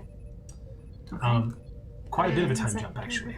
Okay. We're going to jump ahead 2 weeks. Whoa. So think about what you've been doing in 2 weeks. The duty shifts have been coming and going, and life has just it's at this point, life on board the USS Ross has just become it's definitely integrated in the crew has integrated into the woodwork. This is home now. Everyone is getting into their routines. Everyone has become very familiar. People aren't having to ask, I'm sorry, your name again? Like, slowly but surely, it's being integrated in. And the hotspots have been popping up all over. There is also rumor going around, has not been planned. You're not sure it can be confirmed, but there's rumor going around that there's some kind of event that's going to be taking place soon, but no one's talking about what it is. And people get really hush-hush about it, particularly around the bridge crew, especially you, for some reason. There's a lot of rumors that filter in and out of the ship. However, I will say this. Dr. Wellix gets installed in his quarters. It's taken about 4 days for him before he was cleared to leave sickbay. The crew has been notified that there is a VIP on board, and it is why this VIP, by orders of Starfleet Command, always have a security detail, and to not read into it. This was the suggestion of Prawl, who said that we might as well point at it, because the crew is going to ask, I hate it. and it's going to get worse. Why is this happening on my ship? Cool. Yeah. Because Yep. Prawl's whole argument was, if we let rumors happen, it's not worth it. Yeah, but it's not. Let's just. They're gonna figure it out. Let's just say there's a security detail and a VIP. None of them is intelligence. None of them is required to be intelligence. None of them is required to be good at tradecraft. That's not what this mission is about. No. 2 weeks Yes. of getting to know Dr. Yada, of getting to know Solon, of getting to know your new yeoman. 2 weeks of space travel, with the occasional encounter with a few of the Klingon ships. Klingons are not very sociable. They acknowledge you. They also acknowledge that you have access to travel through space, and they move on. You are hailed a few times, but it's literally just to double check your credentials. Otherwise, the Klingons don't pay you much mind. It's in week number 2, as y'all are traveling as Alpha Shift is beginning, where you are all leaving your senior staff meeting, where everyone is filtering onto the bridge, and the previous shift is getting up, Exio standing up as she is resuming her place in the commander's chair, when you hear Vrain go, "Captain, I'm picking up a distress call." Whose? Looks like it's coming from a system. The cat, can we get him up on sensors? Yeah. So I would like to do exactly that. Can I see where the distress call is coming from? Yes. I would say make a roll, and I would say difficulty is 0. Great. What am I rolling? This is going to be your reason science check. Oh, perfect. Thank you. And I will roll for Ross. Oh, yes. Yeah, roll for Ross if you would, please. This will generate probably knowing you two, this will probably generate the momentum. So you need for this because thing. I'm using sensors as one of my focus. Oh wait, Yeah. but we left scenes, so you lose one momentum. Yes, Oh, I know. It's accounted for right here. Oh, okay. You guys. So Sorry. Just need to, Oh, so that's now okay. we're down to 2, right? Yeah, 1, 2, and I'm 3, not going to 4, count the right? time jump. It's by scene. So how many successes? 5 5? successes. Yeah, so Yeah. about that momentum we didn't have. Yeah, so you're all We're juiced up on maxed out momentum. now. Yes. Woo! The Okara system immediately comes up on your navigational Okay. charts. So we're gonna Vryn need it. actually shares the data with you as well. Okay.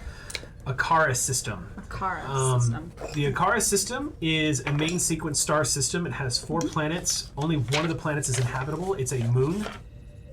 Could you spell that? O''Kar ESS. The name is not Klingon in origin. It might be one of the vassal worlds Klingons conquered at some point. Right. Could it be it has both K and a S that makes an S sound? Yeah. It looks like the Klingons didn't even bother renaming the world.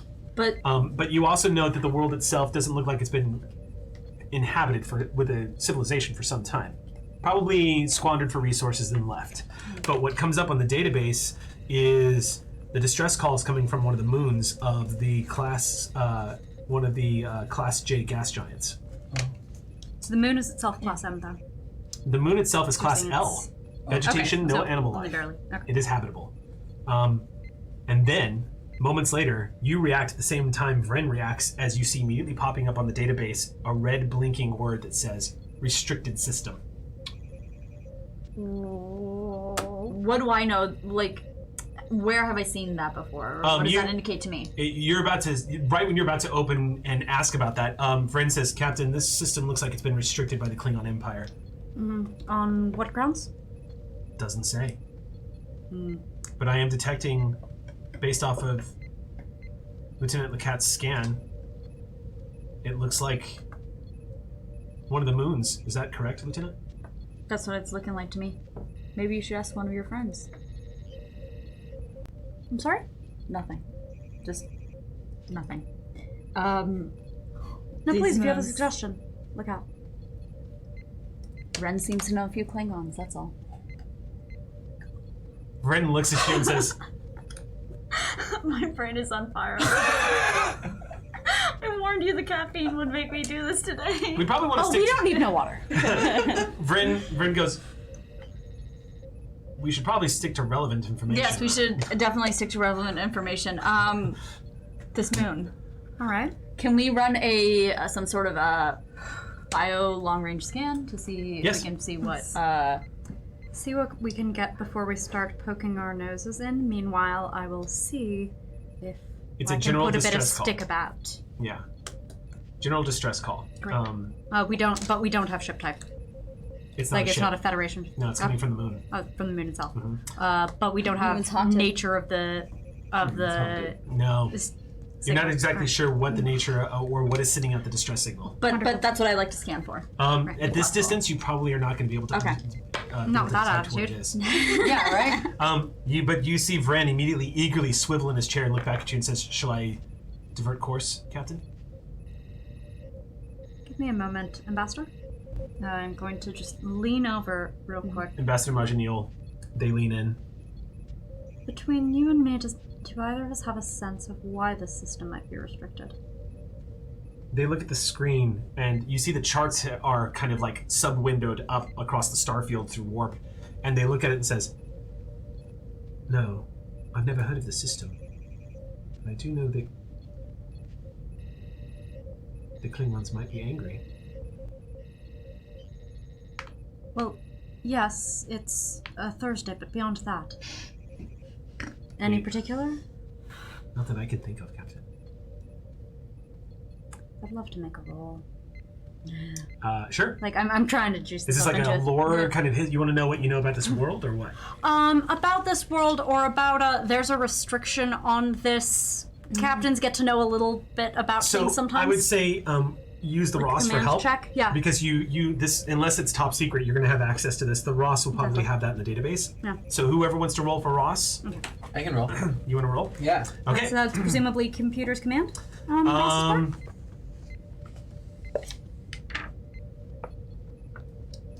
This would probably be control command. That's not a Ross thing. Oh, I'm sorry. Yes, computer's command for Computer's Ross. command. I'm talking about Yes. Azari. Yes. Control command. Wonderful. Love it. Yeah. Or yeah, that's Yeah, fine. that Control works. command works. I'd like to take one for cautious. Please Okay. Thank you. The difficulty is 2. If you're rolling for Ross, you only roll 1 die. Oh, okay. Yeah, Then it's- that's the one. No, re-roll. It's all right. I got 3. Okay. Great. What was Cool. the difficulty? 2. So we got the You got momentum. another Yes, we minute. got the cautious back. Yes, it's actually in the database. This is a penal colony.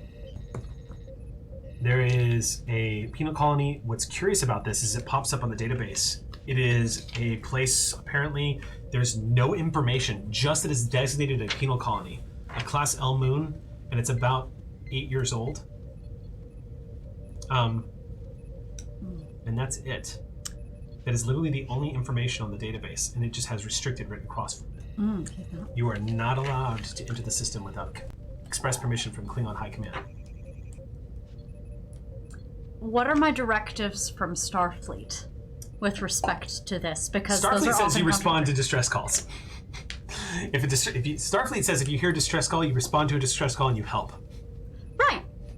Does Starfleet also say, just so I'm sure of any conflicting commands or not commands? And in fact, we can consider this as being asked of our resident roles lawyer, Asmi Shanto.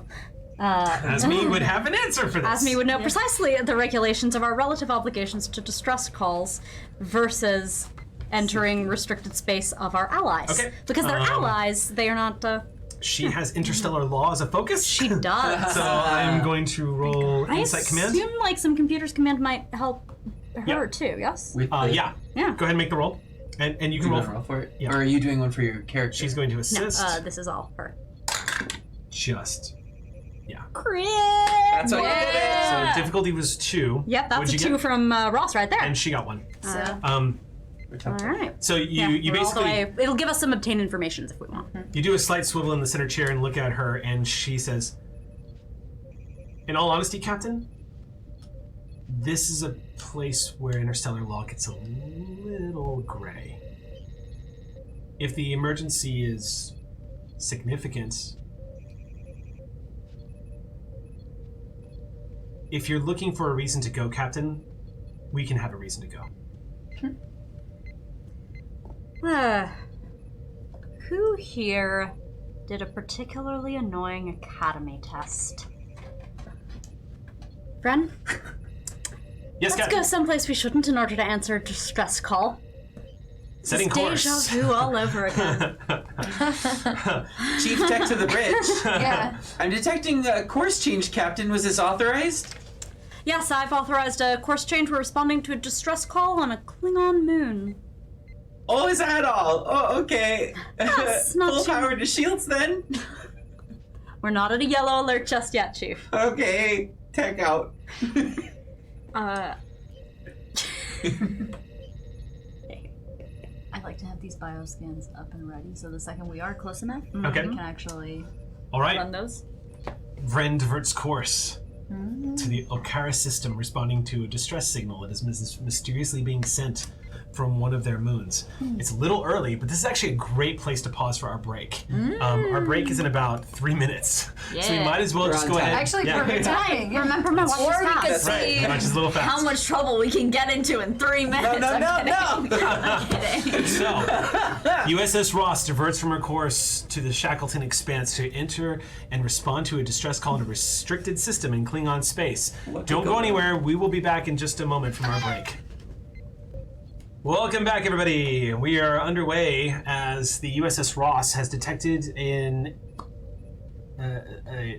blank has detected a distress signal from a restricted system. Which we in Klingon nonetheless space. have some level of legal underpinning Yeah. to go and investigate. Yeah, the yeoman seems to be pretty confident that she can come up with something. Yeah. I, as someone who clearly profoundly hates future Azari, am more than happy to make it their problem. You've diverted course to the Okara system. Yes. Warp 7, it takes you a little over 30 minutes. Scan also, please, Lieutenant, for anyone who might be coming and following looking us. and checking on those legal justifications. Sure. Go ahead and roll. Ross is going to assist. This is, if I'm not mistaken, this might actually be our first scan for ships check. Yes, I would also like to use suspicious by nature while doing this. When attempting to detect hidden enemies, traps, or other forms of danger, the character may re-roll a dice. Just Is that a letting you know. Cardassian? Aren't the Cardassian Yes. talents the best? Yeah. I love them. So the Ross is going to roll computers plus sensors, and you are going to roll reason science. Sensor science, aren't I? Oh, sensor science. That's right. Sensor science.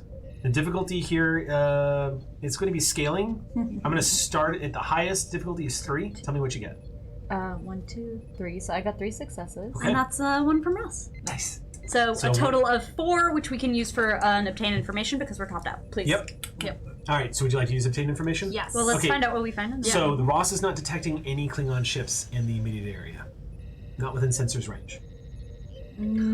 Does No it? ships on the horizon, from what sensors is telling you. And we'll have 1 bonus momentum before we have to dig into pool because we have 1 over and under already. Yep. So Okay. you can spend 1 So we get bonus 1 momentum to obtain information. question that's like temp HP will go Okay. away if we don't ask I it think anyway. I think that I mean, no Klingon ships, but there could be plenty of other things that we want to be worried about. But I want to. Were you scanning? So Yeah. so I gave you Klingon ships because I thought that's what you were looking for. There Okay. are no ships on sensors within sensor range. Okay, great. For obtain information, what do we think? That I'm thinking. There are things like estimated how much time we might have based on the traffic we've been seeing in the lane. There's nearest communication relay. Nearest communication relay for sure. Well, the nearest communication relay is actually the one the moon is using, Okay. and it's within system. Okay. And then that's all I can obtain from that information. Well, if you want to spend 1, because that would. I want to figure out. I want to figure out a little bit more first before we go. Thing. Is this Yeah. allowed? Can we confer or Yes. like Yeah. just Meditate. play? No. So No. just so you know, just to get this out of the way now, and so anybody watching at home might ask, Star Trek Adventures actually encourages Okay. meta talk, so that because it is to simulate that the people who are the professionals that know what to do can Yeah. come to the best decision possible. Right. Totally, you can totally do it in this case. Here's the thing. Yes. We know that we're gonna go down there eventually. Yes. Let's find out what makes it Class J. Let's find out like the environment that's down Class there. L. That'll be or Class Class L. L. Yeah. Yeah. Is well, it- it was a. Yeah. Is it transportable, like that sort of thing? What Okay. atmospheric restriction? Oh, so if it's this is Class L. Vegetation. We said low vegetation. So it is The a moon is class Class J? J. It's a class Moon J is gas Class L. giant. Yeah. So planet. the J indicates the nature of gas giant it is, around which there is a moon which isn't quite perfectly, beautifully class M inhabitable, Sure. but kind of like next boy down class Right, L. yeah. Why? We are going on the moon. I mean, there's vegetation moons Yeah. themselves are Right. often Well, I would just say it would unkind. be I mean, a good thing for the you're not sensors. wasting a class M moon on a penal colony. You hear what I'm saying? Right. That would be my inference. So I would like to. But, yeah. So what I. haven't done this one yet. So yes, my pitch, and I'd like to. You're a science officer. You can. Right. My pitch is we figure out like what the atmosphere is made of down there, and is it toxic to us? Or Essentially. not necessarily is it Yeah. toxic to us, but is it the reason why? Do we detect environmental hazards of any That's kind? it. Yes. That's it. Environmental. That's a great blanket question. So at this range, at this range, you do not. No, it is a basic Type L moon. Has the temperature is quite warm on this particular world, and it seems like it is as typical of Type L moons. It has no native animal life. It's almost entirely low vegetation or plant life of some kind. Yeah. Breathable atmosphere. That means the source of the distress is not something readily apparent to be environmental. It means it could be something social down on the moon itself, or something we can't see yet. Do we want to try seeing if we can open any channels of communication? Are we within range for that, Lieutenant? We are, Captain. Excellent. Yes. Open a channel. You hear the chirping sound as acknowledging the distress signal. And about 5 minutes pass. Bren sends out another acknowledgement. There's sort of this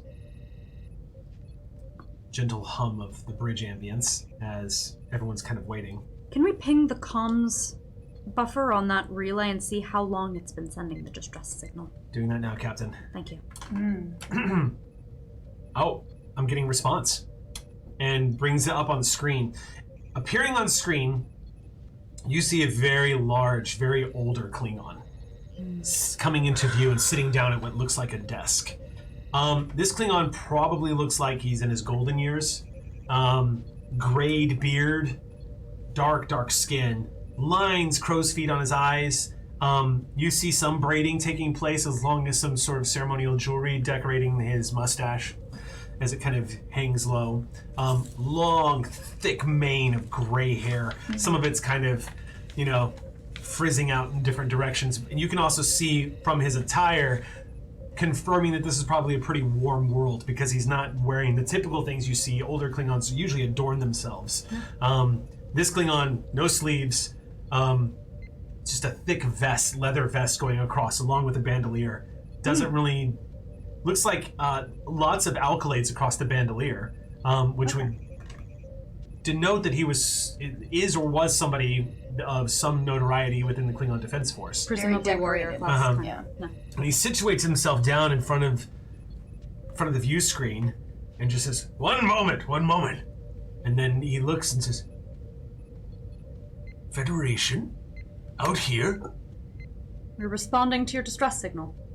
What's going on? Responding to my distress signal. Yes, I am Captain Azri Sel. This is the USS Ross. I am Zhang. I am warden here. Warden of what? He didn't volunteer it, that's what he didn't ask. What exactly are you doing in Klingon space? We are passing through as authorized, but we did come into range of the distress signal en route. What's the nature of your distress? Might I ask, sir? Perhaps this is perfect. Yes. Come quickly. Cuts the comms out.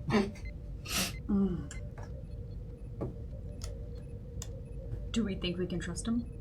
Yes. All right. Unfortunately, we captain. don't have anything to go on. Go. Go. Thanks. I mean, I just tell I'm point not and shoot here. me, Captain.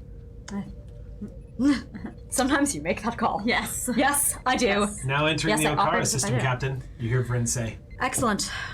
We're going to need to put together an away team to respond to all manner of potential problems. First away team. You guys come out of warp. And you hear him say, approaching the L-class moon, Okara's 2.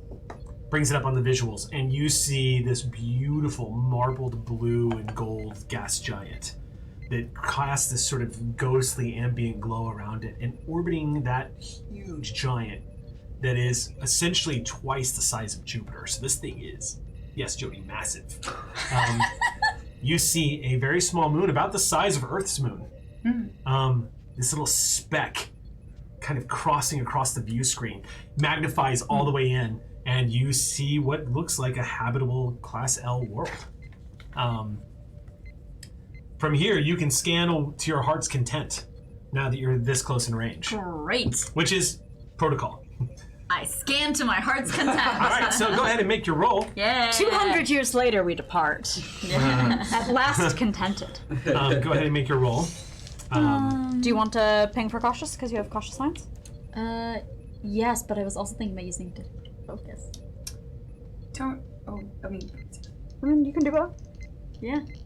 I can do both? I think so. Yeah, I mean, it's just buying the thing. Yeah, sure. Go ahead and make your roll. Difficulty is 1. I mean, that's gonna... Oh my freaking gosh. Okay, 1, 2, 3. 3. Oh, no, wait, actually, no, only 3 successes. Okay. None from Ross. Okay, you got it.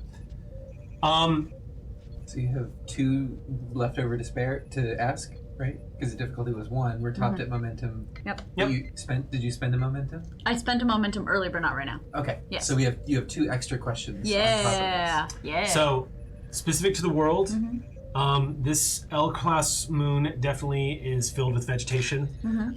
Judging from the displacements in the atmosphere, this is a windy place to live. Okay. Wind speeds seem to probably average at about 15 to 20 miles per hour every day. Like last night in LA. Actually, yes. So wind speeds, it's always gusting on this world. Has a very active upper atmosphere.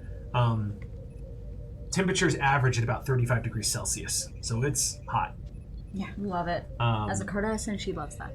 Yeah, I was gonna say, it's actually that you're like, home sweet home. Sweet home. Meanwhile, Vryn is 90s. going, ah, shit. They're tolerant of both extents of temperature. Just because they're from a cold planet, they don't Tolerance being mind. the underlining word. Well, but it doesn't bother them the way that it would bother. I feel like there's a constant temperature battle for like in the area that we sit, and so like Cat is happy because it is too dang cold. touching the thermostat! So 95 degrees Fahrenheit, 35 degrees Celsius. Thank you. I have a coat. Great. The years here are kind of, judging by the rotation of the planets and the gas giant across the, by the way, main sequence star, so yellow star. Right. The other planets in the system are pretty inconsequential. Gas giants and there's 2 Class J gas giants and 2 Class T gas giants. No moons on those. And judging by the proximity, you can tell, this is kind of an interesting little fact, it seems like the moons probably in the past 5,000 to 6,000 years probably were destroyed by the planets themselves. They seem to, judging from the rotation, the rotation of the planets and how close they come to each other, it looks like probably every 6,000 years or so, these planets probably get close enough to each other that they could potentially just cause A kiss. Yeah, because they all like Planetary- super thick boys. Yeah. You've got the strong gravity. lots of gravitational Yeah. pull in this system. This one lone moon, it's a miracle that high winds are the only thing that's really happening on this moon. I mean, I think I would like to use one of my questions to see if there's anything that would like disrupt us transporting down there. I wouldn't want you to use a question on that. I'll tell you right now, there's no obvious interference. However, Okay, great. There is something interesting about the life forms around the planet. Yeah, tell me about those. So you are detecting Klingons. 34 life forms. Okay. 90% of them are registering Klingon. 10% of them seem to be other races, humans, Vulcans, and a few unknowns.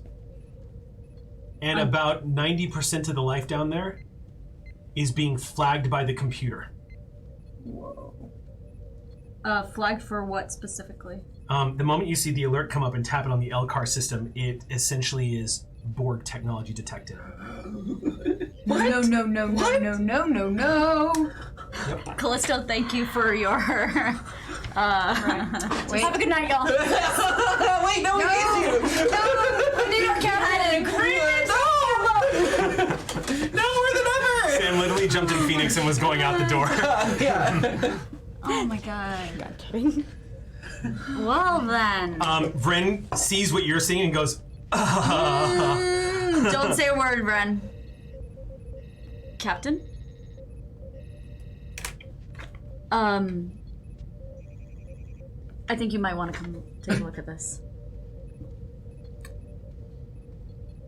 As you approach the science station, Vren watches your facial features as you walk up.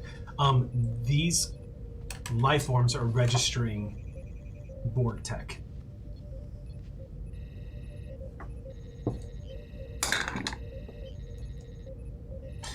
Oh shit. Captain, how would you like me to proceed? That'll be. If there's a distress signal on that planet, we need to be there more than ever.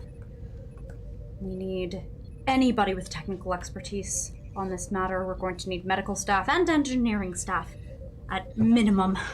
And everybody load up their pads and do some preliminary homework. Recommend we send a security team down before anyone Also else. Captain. security. I was gonna suggest. Yes, agreed.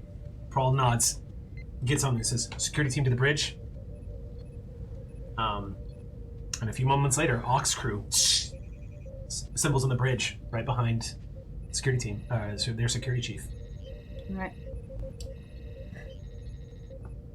We're going to be going down to a planet that is flagged for some Borg technology. It is a Klingon penal colony. There are 34 life forms there.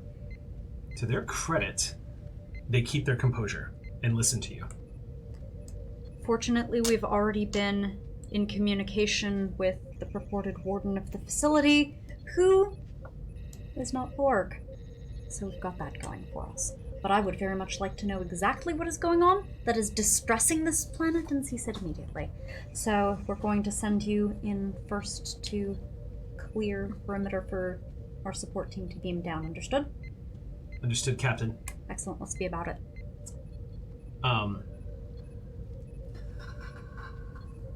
Okay.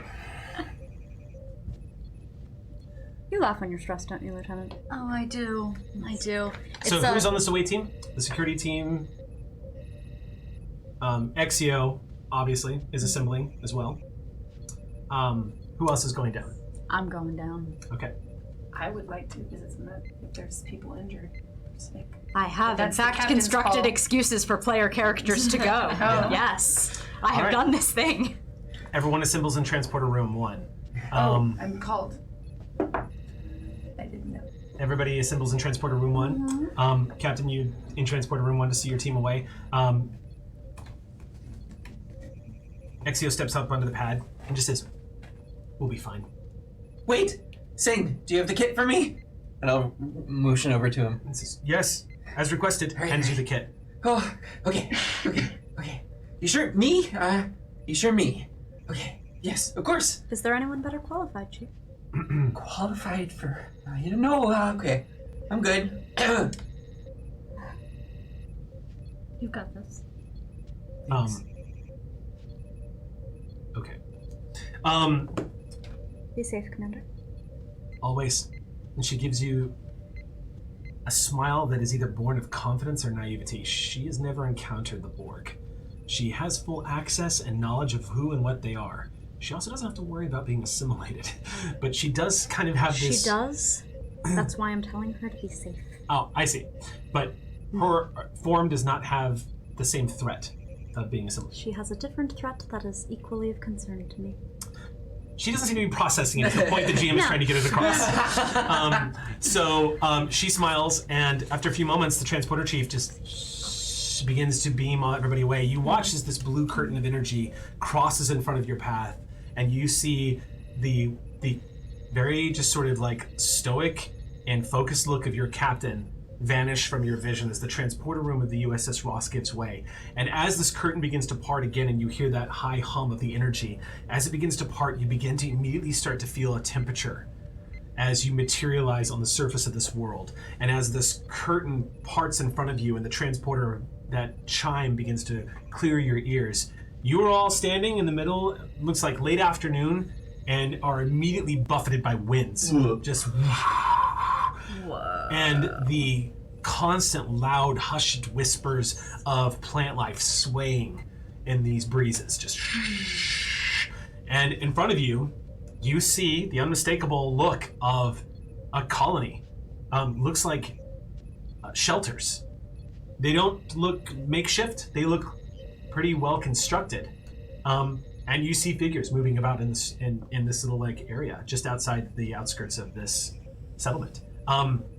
The sun is shining down through some fast-moving clouds up overhead, and no one seems to be aware of your presence. But immediately, Prawl whips out the tricorder and starts scanning.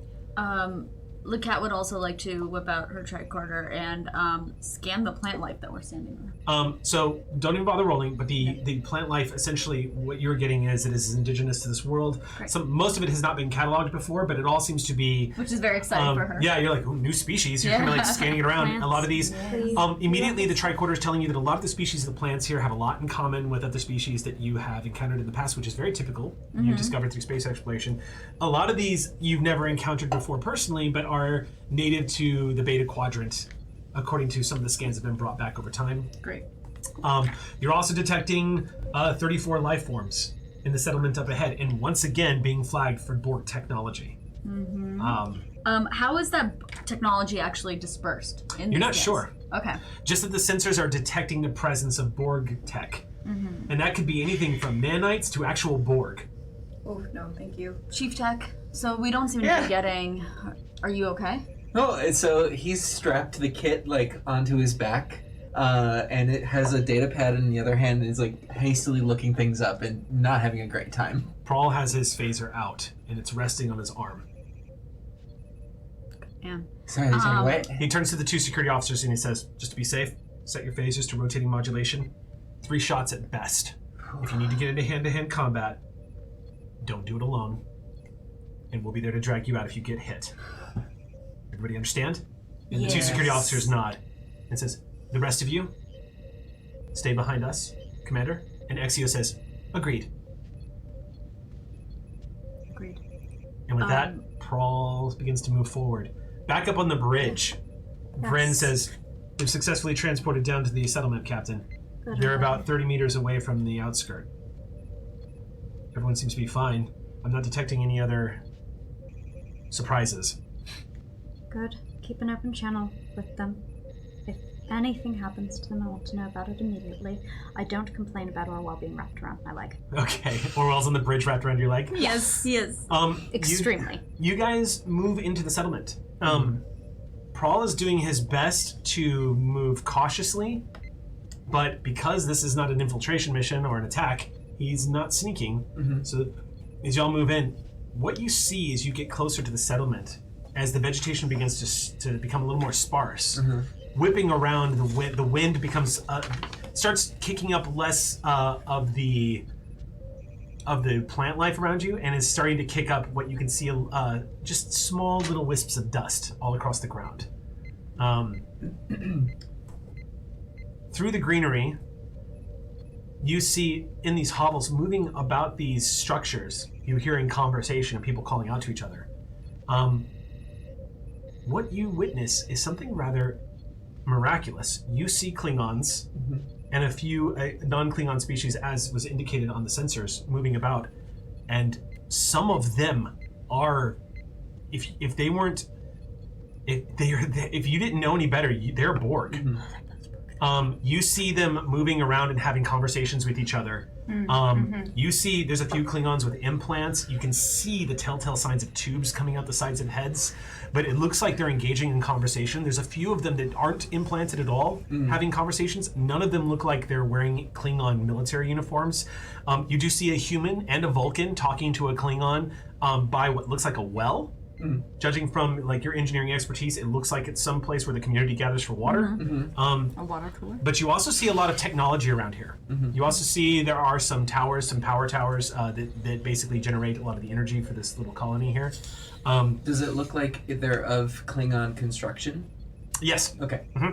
And Prawl moves in and says, "Commander," and Exio says, "I'll handle this," and steps forward and says, "Hello!" Just very bluntly just calls out, "Hello!" And immediately it startles a few of these people as they kind of like turn around and whirl around and go, "Hi, I'm Commander Exio from the USS Ross. I'm a commander and we come in peace. May we please speak to the leader of your settlement?" And then Exio says, "It's my first time on a new alien world." And you see this sort of like excitement on her face. Prawl just goes, "Great."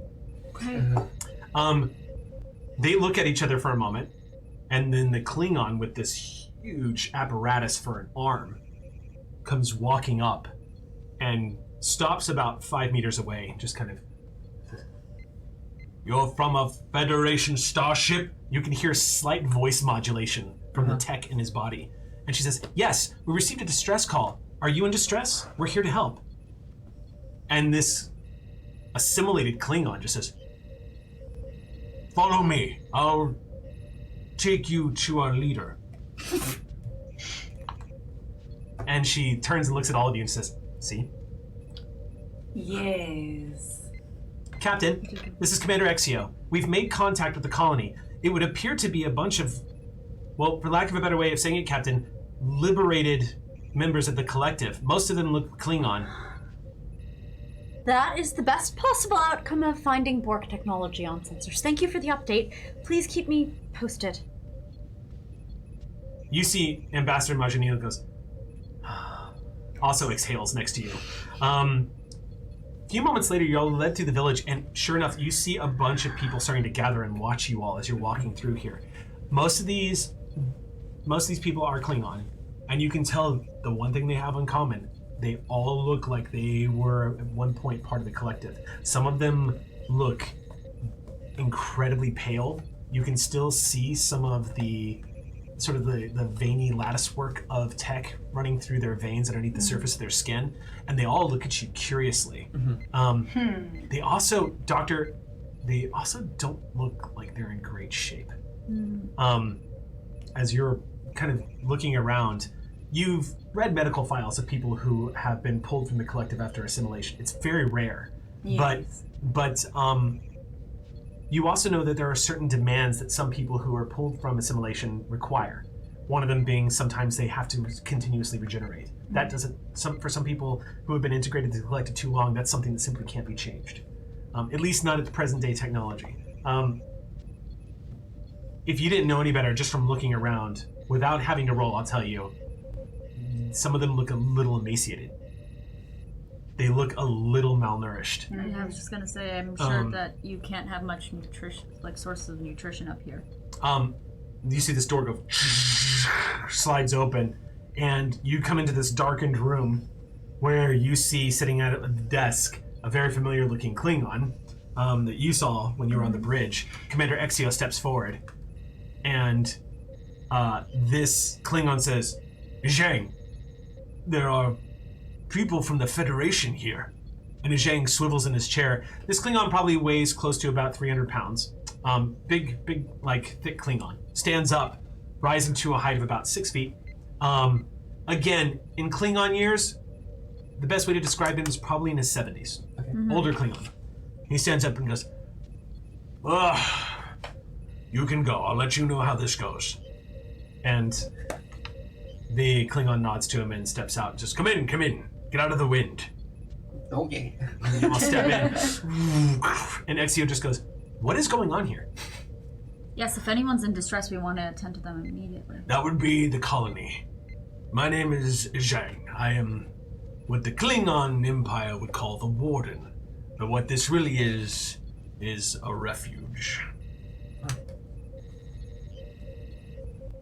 For the Nikjek. What the Klingons, my people, like to call the infected. Well, it seems like those people are liberated. Liberated. You see this sort of sneer come across his face. And he says, the Klingons, my people, they call this world Pator, which is shorthand for before Greythor. My mythology's a little rusty. Is there a meaning there? Greythor? He leans back against the desk and he says, a better way of saying a greeting from another Klingon to you would be, welcome to hell.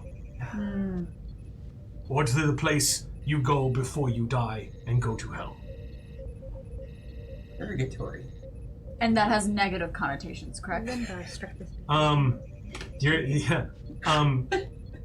Yes. So Okay. what you would know, do you have any cultural studies? Because it's actually really exciting. No. The cat's like, Nor people skills. because all you know is that the Klingons. I have anthropology. So okay, then go ahead and make a roll. The difficulty of this is 1, because this is pretty standard. What am I rolling? This is going to be,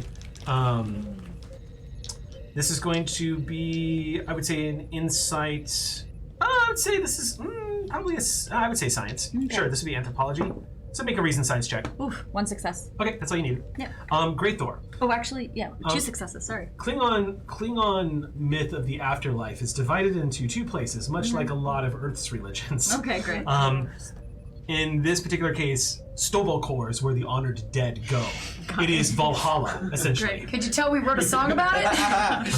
Hey, some of us went there. Greythor, though, is where the dishonored dead go. Got it. Greythor is the place where the dishonorable, or those who never achieved anything in life, go. Losers. It is essentially, yes, it is essentially hell. Yeah. It's Klingon hell. But it's not even, it's like worse than hell. It's like, you failed. Yeah, that is very typical of Klingon. Stronger than bow flavor. Yeah. Got it. That makes sense. Yeah. Okay. And he just says, I am the warden, but what I really am is the caretaker. You help these people? As much as I can, yes. I've made it my life's work. How did they find you? How did you get here? It's a long story. But I think the distress call is the most important part of that story. Why now? What do you need? Our technology on this colony is not only failing, But as sickness has begun to spread throughout the members of this colony, they are becoming ill, becoming difficult to... And right when he says that, the door goes slides open, and you see a Klingon step into the room whose face looks scarred up. Looks like this Klingon's face, it looks like the medical procedure to remove implants was not done with a careful hand. And steps into the room and says, Zhang, it's happened. And Zhang stands up and says, follow me if you must. And storms past all of you. Wait, do we need to be worried about quarantine? Following. What's that? You said following. Okay. Yeah, I'm following. Yes, the same. You step out into the wind without another thought. Exio following in suit. You are led to one of these other hovels where you see a crowd is gathering. And the door opens as you step inside. It's a little cramped in here because there's about 4 people. And you see, laying on a bed, you see what looks like the still form of a Klingon. I immediately push my way forward. You push your way forward. With a tricorder. And you go ahead and make your medicine check. Yes. Reason medicine, the difficulty would be 2. It is Reason reduced by- medicine? Not control. I'm sorry. Control medicine? I guess reason medicine. Yes, It reason would for be reason diagnostic control for That's treatment true. usually. Yeah. I'm going to take a momentum. Okay, Cautious. so make your roll. Difficulty, what was it again? The difficulty is 2, but you're using a tricorder, so it's reduced by 1. Ooh, yes I am. 4 successes. 4? One more. I With a naturally crit. Oh, nice. This Klingon is dead. Oh, what? I could have just told you that. He is dead, Jim. Oh, darn. It looks like he probably died very recently. And what the tricorder is telling you is that it's your original visual diagnosis Right. is right on the ball. Zhang says, let me guess, you are picking up deterioration in the regenerative cells of this Klingon. Yes. How long was he ill? 2 weeks. I'm also a doctor. I've been doing what I can to take care of them, but Klingon medicine is not equipped for this kind of treatment. This was 12. And he may not have seen the face of his enemy, but he fought well. And he moves forward, and he pulls his eye open and throws his head back and screams at the sky. And you see a few of the other Klingons join in. Mm-hmm. And after this bellowing roar, you see Exio kind of So like, it's whoa, like, was "Ooh." this sound? He says, get rid of the body. How many? If we might, I don't know if it's disrespectful, but we might be able to analyze this body. Do whatever you want with it. Oh, great. How many are sick right now? The whole colony is presenting symptoms, except for those who are not implanted with Borg technology. Me and my aide, who is gone missing again. Your aide has gone missing? Tarek doesn't particularly like his position here. He's not. So he very- just runs off? Why do you still keep him employed? What would I do with him? Tell him to go camp somewhere else. So Apparently we Cardassians have different ways of handling our problems. Alright. So obviously the sickness is linked to the transplants of the Borgs. Seems to be, yes. We need to analyze everyone who's showing symptoms, and I would love for you to help me look at some of the technology that is embedded. On a live one. Okay. I should introduce you to 8. He's the leader of the Nigjeg. Yes. The Nigjeg. Nigjeg. That's what it is. Nigjeg. Okay. N-E. It's okay. Let me spell it out. Yes, thank you. Because I've been faltering on this all night. Yeah, 'cause I have N-E-G. Nigjeg is N-G-E-J. Nigjeg. Negate. Okay. The infected. Yeah. Okay, great. And then Tech at this time is sort of at an aside with the body then, and Chief Tech to Chief Singh. Yes, Chief. We're gonna have to do a site-to-site transport from my location, one corpse to the sick bay. Make sure to erect a level 3 force field. We're dealing with Borg technology. I'll let sickbay know right away, sir. Also, No, that's okay. All right, thank you. And then Chief Tech to the captain. All right. This is go for Captain Sol. Captain Salt, we have permission to beam aboard some Borg technology in the form of a body, and it might be worth some analysis because it seems that we're dealing with an illness here on the planet. Is the Borg technology quiescent? I don't think so. What? Or, yes, I don't think it's active. I can You're answer fired! that. Exio pipes in. I can answer that, Captain. The Borg seem to be completely severed their link from the collective. Is that accurate? And you hear the Klingons say, yes, no, they have long been severed from the collective. Way to go, Chief. It's great. No, at least once per episode I'm going to just say, what? Yeah. Put on the finger. No, you're right on this one. But no, if it is not active and it is for the purposes of study, I think beaming would be an acceptable risk. Yes, Lakat, do you concur? I concur. we need full access to the medbase facilities and have them send all information down to me at the earliest convenience. I will alert your staff. Thank you, Captain. I need to see the person you said number 8. That's correct. And if, please, one who is showing the most advanced symptoms. That would be 8's second in command. 2. They refuse to take back Klingon names afterwards. There's much to tell. I can introduce you right away. Yes. Just so you know. Clear out. Everyone clear out. And you see some of these Klingons, along with one of these Vulcans, they all start to clear out. I start to move too. Stay. When the room empties, says, 2 has violent mood swings. He's an engineer and has been helping around here quite often, but the removal of some of the Borg technology when he was severed from the collective has caused him to have some level of trauma. Mm-hmm. I treat him as best I can, and he does well, thanks to 8. But a word of warning. Speak very calmly to him. Okay. Yes. And perhaps no Cardassian Klingon jokes. Yes, Lieutenant, I would suggest maybe not speaking to number 2. If you would I'll stand mind. on the other side of the room. Is your missing aid something that we should be concerned about? Unless you have particular concerns with incompetence. Alright, I just want to make sure that no stone is left unturned. If you want to focus on finding this assistant of yours, and I can focus on the sick, and you can maybe check out some of their failing technology, it might all be linked. Paul turns to you and says, Lieutenant, can I have a word with you for a moment? Absolutely. And as the two of them step aside, this Klingon continues talking to you. What you get from Zhang is that he has a genuine interest in helping the people of this colony, and seems to be quite frustrated at the state of things. I'll give you this other piece of information, because this is conversation that's happening as Paul is pulled aside. Zhang has let you know that distress signal has been going for the past 3.5 months with no answer.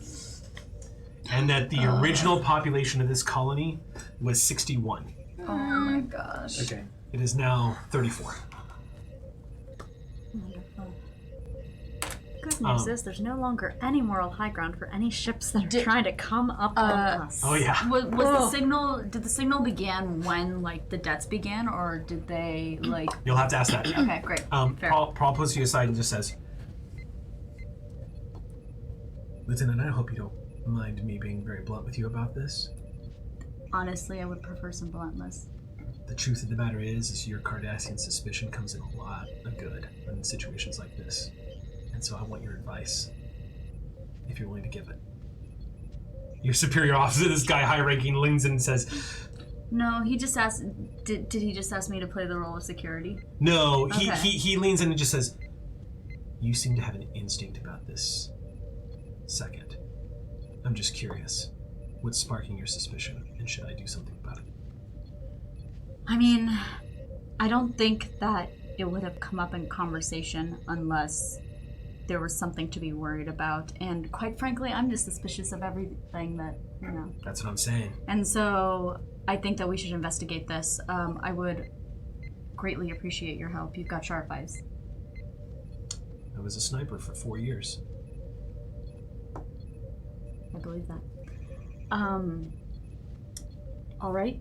Let's ask around to see if anyone's seen him so far. If you want to split up or stay together. What do you recommend? I'm going to send one of my people back to the ship to make it look like we're letting our guard down. I'm going to have them on standby. I don't want this person, if they're a problem, to actually think that we're onto them for anything.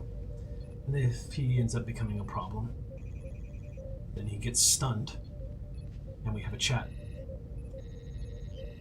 I'm rather fond of these schemes that you come with. They're quite clever. All right, let's do it. As you guys come back over, this is right after you just finished learning some of this information. It says, I can bring you back to the community center, and there we can have 8 come and have a talk with us too as well. Yes, I'd like to see them both, please. And Commander Exio, if you could come with us as well, your counseling expertise might come in handy here. Oh, absolutely. I'm going to keep the captain apprised. Chirp sound. Captain, this is Exio. Would you mind if I kept this channel open at all times? Please. Captain will be listening from this forth.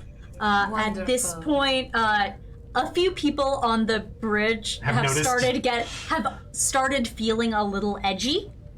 And Orwell is now wrapped very tightly and has maybe been getting a little snappish So if the people have emotional been coming ambience on around. the bridge is rising to anxiety? Not that anyone rolled bad on a Kleros check or anything. But not too bad, so we're okay for now. A lot of people on the bridge, frankly, don't know Orion physiology and don't know why they're suddenly anxious about what's going on down on the planet. You know what? There's Borg tech.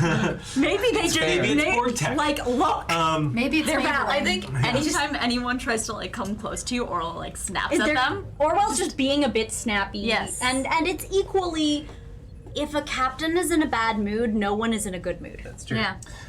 It's just that this is maybe turned up. Oh, that was my take today. Oh, no. No, buddy. All right, so you were all led back to the Snapping community it from my center, phone. and you are now listening into the conversations as they happen. Good. Leading you back to the community center, one of the Borg nods as you hear Zhang say, "Go, fetch 8. Bring him here. Bring 2 with him." And walks over, and you see he just sinks back into his chair and swivels and says, "So, we have a moment. What are your questions?"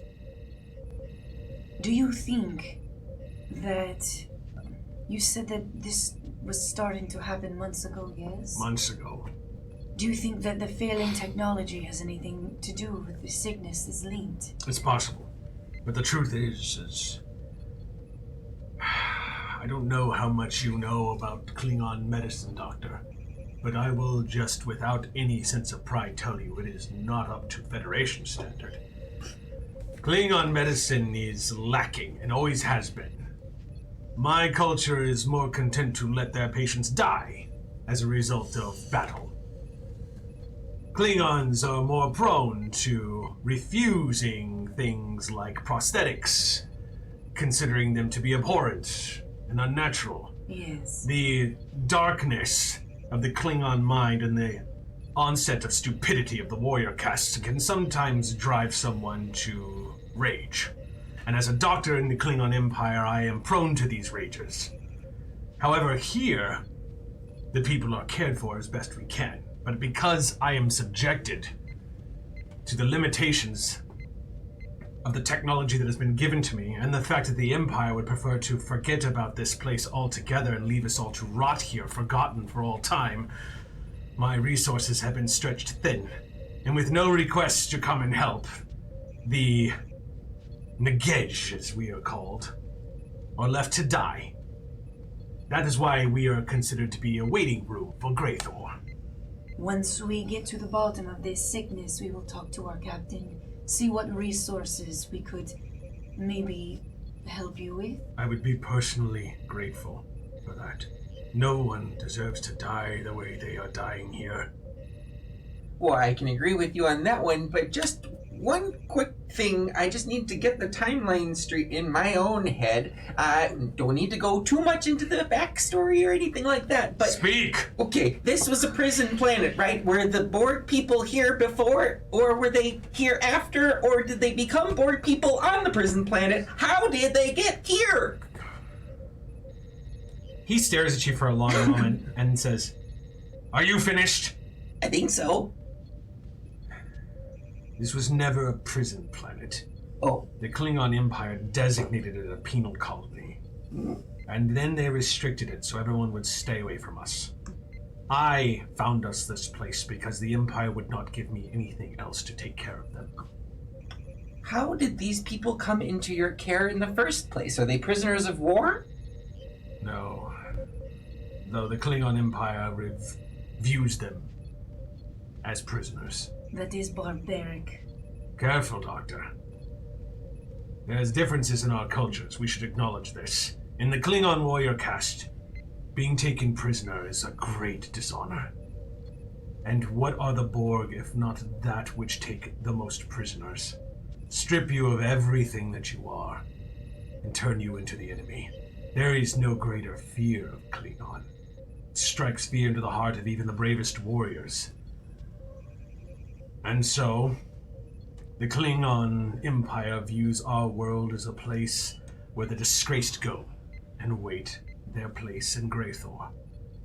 I took care of them because these are the last survivors of the IKS Tamek, a ship that my daughter served on as Beck. She was a soldier, and the first one in our family to join the warrior caste. We came from no great house. I begged her not to serve, but she heard the call. I was proud of her, until they encountered a Borg sphere. How it made it out this far, we don't know, but Klingon intelligence won't tell us. All we know is the IKS Tamek attempted to engage. They damaged it severely, but not before their ship was incapacitated and over half the crew assimilated. Those who were saved later, I used everything in my power. All my favors, all my clout, everything I had left as a doctor in the Klingon Empire to take who I could, hoping that my daughter would be among those who had been assimilated and had survived. But I lost her to the collective. The IKS Tamek was destroyed, and I was allowed to keep the remaining crew after they had been severed. It's a long story that I don't care to go into too much detail, but after I took care of these warriors and these who I had severed from the collective, or that the Klingon Empire had severed from the collective, I took it upon myself to take care of them. And this glorious colony is how I will spend the rest of my days, and I was content to do so. But the Klingon Empire wants to forget. They don't want to help these people. They don't view them as people. They are outcast. Their names have been stripped, and as far as their families are concerned, they died in battle. Which is why many of those who live here at the colony refuse to take a Klingon name. You say that being taken prisoner is the highest dishonor of a Klingon. Not the highest. But you should be proud of your colony and you, for you are all warriors who escaped the most eclectic prison. The door opens, and a Klingon warrior in full Klingon armor. The shoulder pads, weapon at the side, a disruptor on his, comes stumbling into the room. Large Klingon, broad shoulders. This Klingon stands at about 6'4". I'm so short. Looks much younger. Has hair braids going down the side. The long goatee. Obviously a warrior caste. Stops and looks around at everybody. And you see Zhang stands up to his full height and says, "Where have you been?" And this Klingon says, "Who are these children?" And Zhang says, "This is a Federation starship that has answered my distress call. We are here to help the sick. Where have you been? Drinking again? You've managed to make the replicators work fine enough for yourself."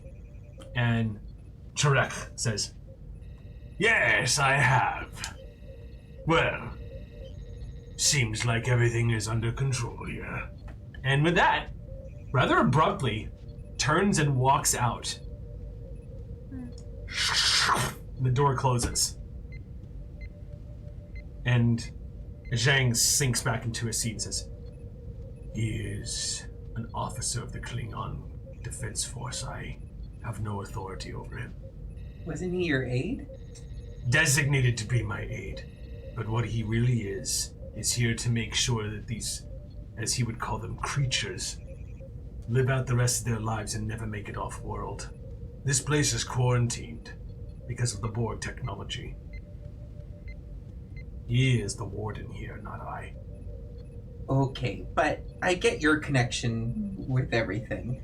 Why is he here? He will never tell me. Just assigned by the Klingon Empire to watch over us. The doors open again. And you see, stepping in with a limp, is another large Klingon, except for this one looks like he's wearing robes that are dirty, very dirty, like very rarely changed, probably from the dust that's being kicked up by the heavy winds outside. Comes into the room. This Klingon's half of his head has been completely shaved, and you can tell just from looking that hair is never going to grow back there again. You can see that implants have been removed, and you can see a lot of the scarring from the cranial reconstruction. You can also see that the ridges on his forehead have been slightly altered because of the cranial reconstruction, giving it a slightly off look. Now, anybody who knows anything about Klingon culture know that that would be considered in Klingon culture a deformity that would probably be looked down upon. He comes in with a limp and stops and says, "Who are you?" And says, "Why, 8, these are the people who have answered the distress call." And the Klingon looks at all of you and says, "Welcome." I heard that you were second in command, as you would call. Number 2 is ill and is showing the furthest along of symptoms. Yes. Could you take me to him? Yes, this way, right away. I'm gonna tag along. As the doctor mentioned, it might be an engineering thing as well. Okay. He nods to you. The two of you, Prawl nods to 2 security officers, and the security officers immediately follow the 2 of you. And as they leave, Prawl turns and looks, and Exio just goes, "Captain, have you been getting all of this?" I have. I'm interested in particular in the IKS involvement and why Klingon intelligence wouldn't talk about the circumstances of that sphere. Prawl quirks an eyebrow and looks at the Klingon. Zhang says, "I don't know. He's never spoken to me about it. If I had to guess, I would say the Klingon Empire probably didn't want to spread a panic knowing that a Borg sphere made it deep within the territories of the Klingon Empire." But they aren't even telling you about the details of the circumstance of your own duty. That is very true. I understand. You are the captain of the ship that I contacted, yes? Yes, I am. Azali Sal. Captain Sol, I am Zhang. I am the doctor and warden of this colony. Honored to make your acquaintance. Thank you for responding when no one else would. I only hope that my crew can help. I am speaking with my quartermaster at this moment to see what other aid supplies we can scrounge. If you have a list of anything you particularly need, we can check it against our own inventory. Yes. Right. Yes, please. Forgive me, I don't mean to sound... I don't wish to dishonor myself by sounding desperate, Captain. You've had a lot on your shoulders. Your command has been a demanding one. There's no shame in that. You have taken care of your charges as best you can and with honor. Thank you, Captain. Klingons being unable to cry. Probably replacing that with Like this sort of physically unable. They don't to have cry? tear ducts. Oh wow. Okay. Kind of straightens and just says, "Thank you, Captain." And here, let us see if our crew can do some little to aid in your noble endeavor. Prawl turns and looks at Zhang and says, "About this second in command of yours." And we're going to cut to the two of you as Prawl is following his crewmate's line of like, huh. So you guys enter this other hovel. This place you can see the computer consoles on the wall. You see a replicator that looks like it's offline. 8 ducks as he steps into the room and drags his left foot across the floor and just says, "The replicators have been offline for over 3 months now. That's gotta be tough. There's only one working replicator in the colony." And is everyone using that for their rations? Do you also have agriculture and ways of feeding the colony outside of the replicator? Well, thankfully, we don't have to use too much of the replicator technology. Over half of what's left of the colony still uses regeneration cycles. Of course. However, those have been displaying irregularities during the sleep cycles and regeneration cycles. Interesting. You might want to take a look. I'm not sure of your expertise in the Borg regeneration technology. 0. But I'm sure. 2 knows a bit.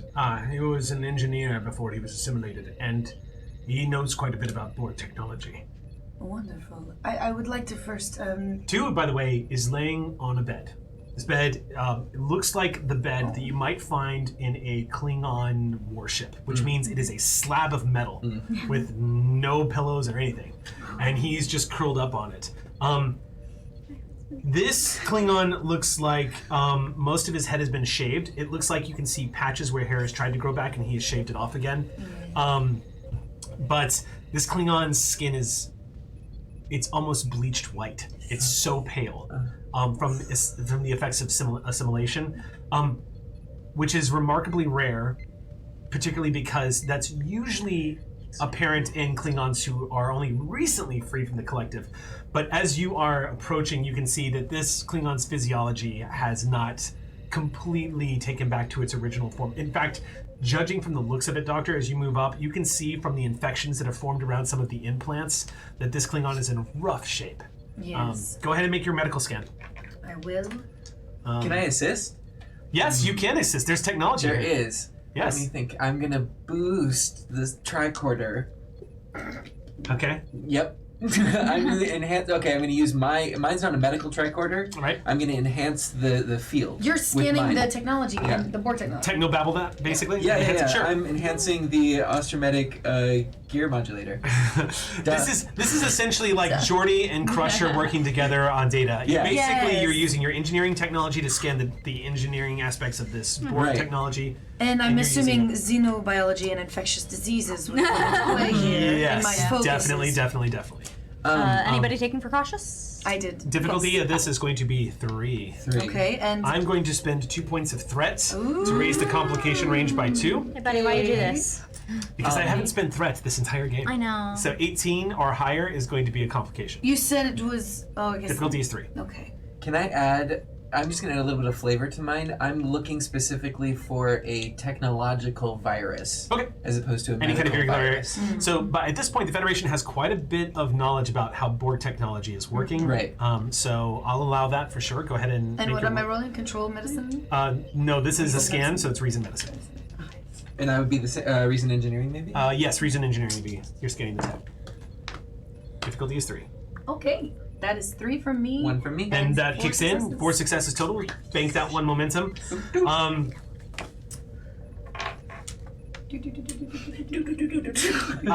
two of you together as you're scanning this, as the library bards are scanning. Like with jazz hands. You're scanning this Klingon, and first of all, it's 95 degrees Fahrenheit, so it's 35 degrees Celsius in this room, and he's shaking. Like You can tell his body is fighting infection. Yes. You can also tell his body is weak because of the malnourishment. And judging from the scan, it's because his regeneration cycle has not been fully regenerating him. He is essentially suffering from both starvation and sleep deprivation at the same time, which has weakened his immune system to the point that his implants are slowly becoming infected because of the patch job that has been done on him to pull him free of the collective. He is in horrible shape. This Klingon needs immediate medical attention. Would it be in my best interest? And you can spend momentum to get any other answers if you want, because you can use obtain information sprints. Yes, I would like to. Would it be in my best interest if saving his life, would I need the full Medical facility? Medical facility, Yes, you yes. can't do that down here. because You're I going to need can't. to take him up into the ship. All right. But before I do that, I'm going to.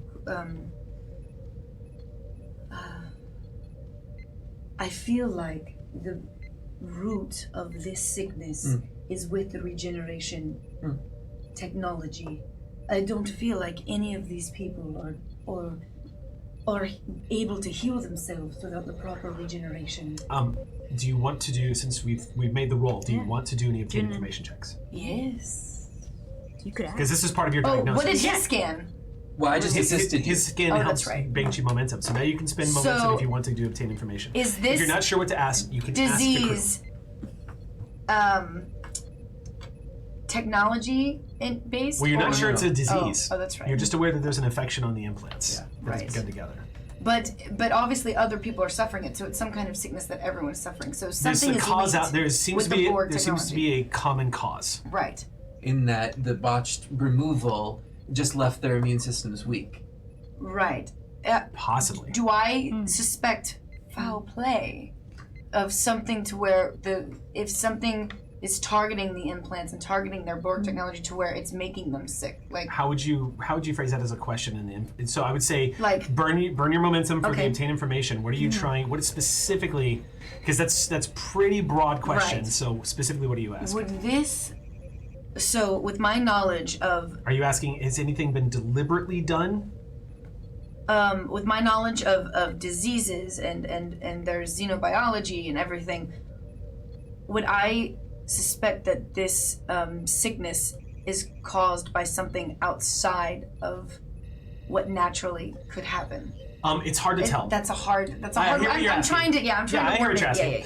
Yeah. So I'll help you out here. Okay. It's very difficult to tell. Okay. Because just from the scan and what you have seen, all you know for a fact is that these liberated Borg are being weakened because of failed regeneration cycles. From what you are seeing now is the outcome of that, the Right. effect of that. So you're seeing the symptoms, but you're not sure specifically. The cause. Yeah. And can I You don't- scan number 8 really fast and see what the similarities, if there's any differences? I'll go ahead and make that part of the obtain information Sure. check and give it to you. He is starting to suffer from what looks like early stages of what 2 is suffering from. Yes. He is also apparently suffering from essentially malnourishment. Judging from the way his brainwaves are reacting as you're scanning him, your tricorder is not as robust as the medical scanning equipment in your lab in the medical bay, but you are getting that he too is suffering from what looks like a mild form, and is developing some infections around his implants as well. It looks like it looks like early stages of it for sure. The last thing I'll tell you too, Yes. just the reason why this is difficult to tell is because it is true that Klingon technology, when it comes to medicine and engineering, Yes. Klingons are capable of making quite incredible feats of engineering. But when it comes to medicine, it has been historically known that Klingon medicine has suffered since the rise of the warrior caste hundreds of years ago. A simple infection could kill them, basically. No, not necessarily. It's not Not that kill them, bad. but you know They what I don't mean? have good antibiotics to fix those infections Exactly. because, like, the Federation are Right.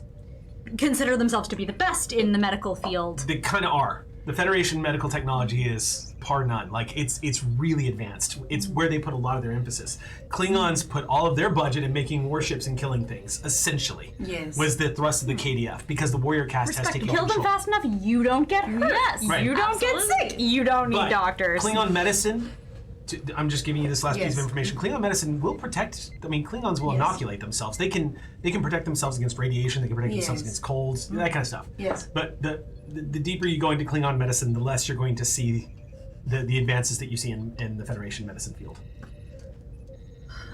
Doctor, I'm afraid I have to recommend we just beam everybody aboard the ship. I mean, I don't see a best solution with everybody staying here if we're interested in preserving their life. Well, the problem is, we definitely need to beam this number 2 to the ship in order to save him. But what I'm concerned is that we also do not have the proper ways of saving them. They need to regenerate. They need a regeneration cycles to help their body recuperate and heal, and without the right technology, I feel like you and Exio should gather take a look at it. every information you can. I'll do my best to heal him, and maybe he'll have more information, but right now he's in no condition to help at all. Where is that an order, Lieutenant Commander?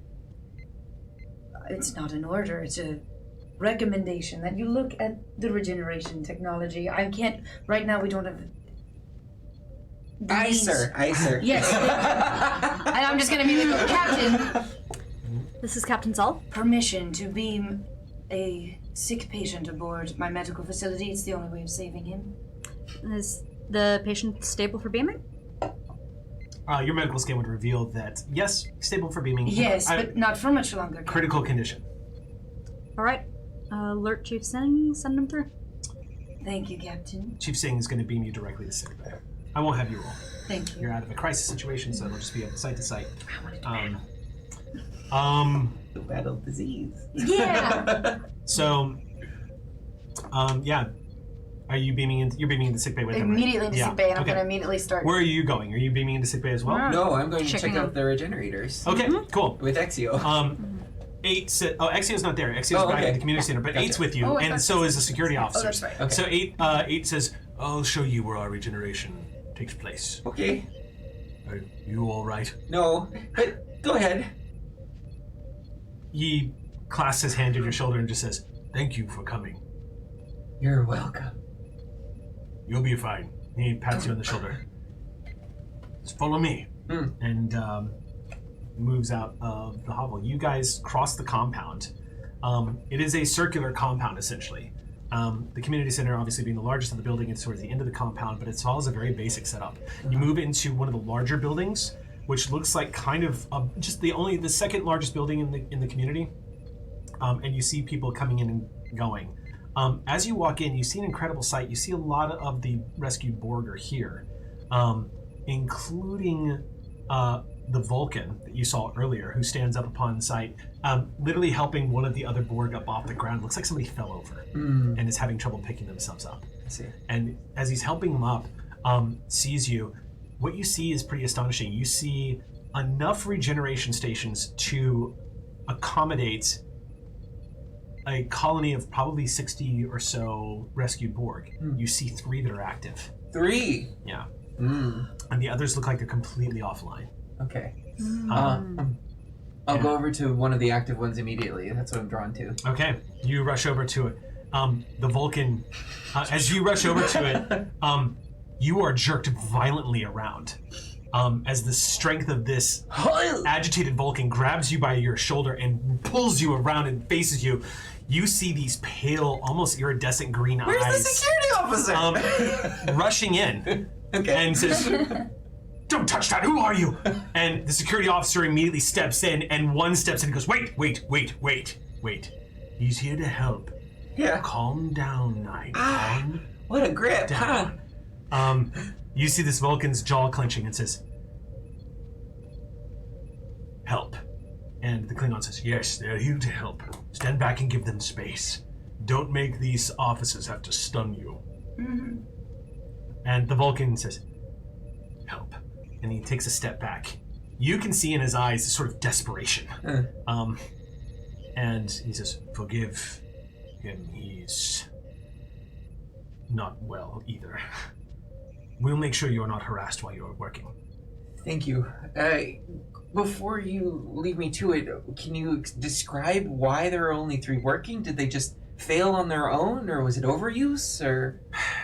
Technology has not... What did Jean tell you?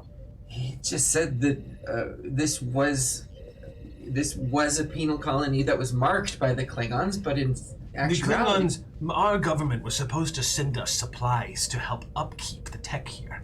We are doing the best we can with what we've had, but it's been almost a year since we've seen Klingons from the Empire visit this place. We haven't received any shipments or supplies, and gradually maintenance began to cause these regenerations to fall apart. You see, he suddenly looks a little like he's trying to find the right words to formulate a sentence, and he just blinks for a second and says, Are you okay? I just need to sit down for a moment. Yeah. And he leans up against one of these, and then he says, things have been falling apart for some time, and no one has answered our call for help. And now we are down to these. Well, we're here, and we're going to help you. And I'll move over and open it up. I'm gonna, real quick, I'm gonna give you something here. Okay. This is where I would tell you as a GM that there's a piece of information here that Tech would probably make this connection. So I'm gonna say go ahead and make a reason engineering check. Okay. And the difficulty here is going to be 2. I will, for cautious. Yeah. Thank you. You also did not roll a third die. The bonus die. Oh, the bonus one. But, hold on. Okay. Now, So, I've got born near a warp core, because I did roll a 20. Okay. But that's a Boolean talent. Because of my cheerfulness, I get to re-roll it on engineering checks. Go ahead and Oh, it's still an 18 though! Ah! well, Whee! thankfully, the complication range was not jumped on that one. Okay, so But- it's 2. 2 successes. Yeah. Oh, I'm sorry. What did I say the difficulty was? Was it 3? 3? Okay. There's something, you can't put your finger on it. But with, Something about that. from what he was saying, or that I'm seeing at the regenerators? Just from what, there's something in what you know about Borg tech. Yeah. You're not sure, but there's just something off about this. Yeah. It just, you can't put your finger on it, but something is not right here. Yeah. A lot of things. Go ahead. Okay, so what are you gonna Yes. do? So Let's go ahead and make your roll. I'm going over to the regenerator and I've been scanning while we were talking, Okay. and then using that information to sort of open it up to get into the main. Okay, go ahead and do an guts. initial scan. This is going to be a control engineering check. Okay. The difficulty of this, it's Borg tech. This is going to be a difficulty 4. You're rolling with a tricorder, so it drops down to 3. Okay. And I'm going to definitely spin threat now. all right, and I To raise that complication momentum, range. You're taking momentum. I'm going to pull off the kit Okay. that I've packed with me and Okay. open it up. And it's specialty like Borg equipment that was replicated because we knew we were coming down to deal with Borg tech. Okay. So does that lessen any of the I tell you what, because we kind of did this on the shield, and I'd like to do it again, but if you want to spend 2 points of momentum, I will let you make that true, and I'll drop the difficulty 1 more. I think that's worth it. I mean, that's So 2 wait, to create an advantage have- by essentially, STI. We Yes. haven't. We're spending 1 I for took cautious. one. I took one for the cautious already, and So now we're down to 1. So we're down to 1 Momentum spin can allow the character to produce a positive advantage for circumstances. So in this case, go ahead and burn 2 momentum. Done. And yeah, I'll drop the difficulty down to 2. Sweet. I'm sorry, yeah, it was 4, tricorder 3, then it was tech, so yeah, down to 2. Yeah. And it was reason engineering, control engineering. Control engineering. Control engineering. Yeah. 3 successes. Nicely done. 1 momentum back. All right. There is odd power fluctuations all throughout the power systems of these regeneration cycles. These regeneration alcoves. The alcoves themselves apparently look like they are in a state of failure, from what it looks like.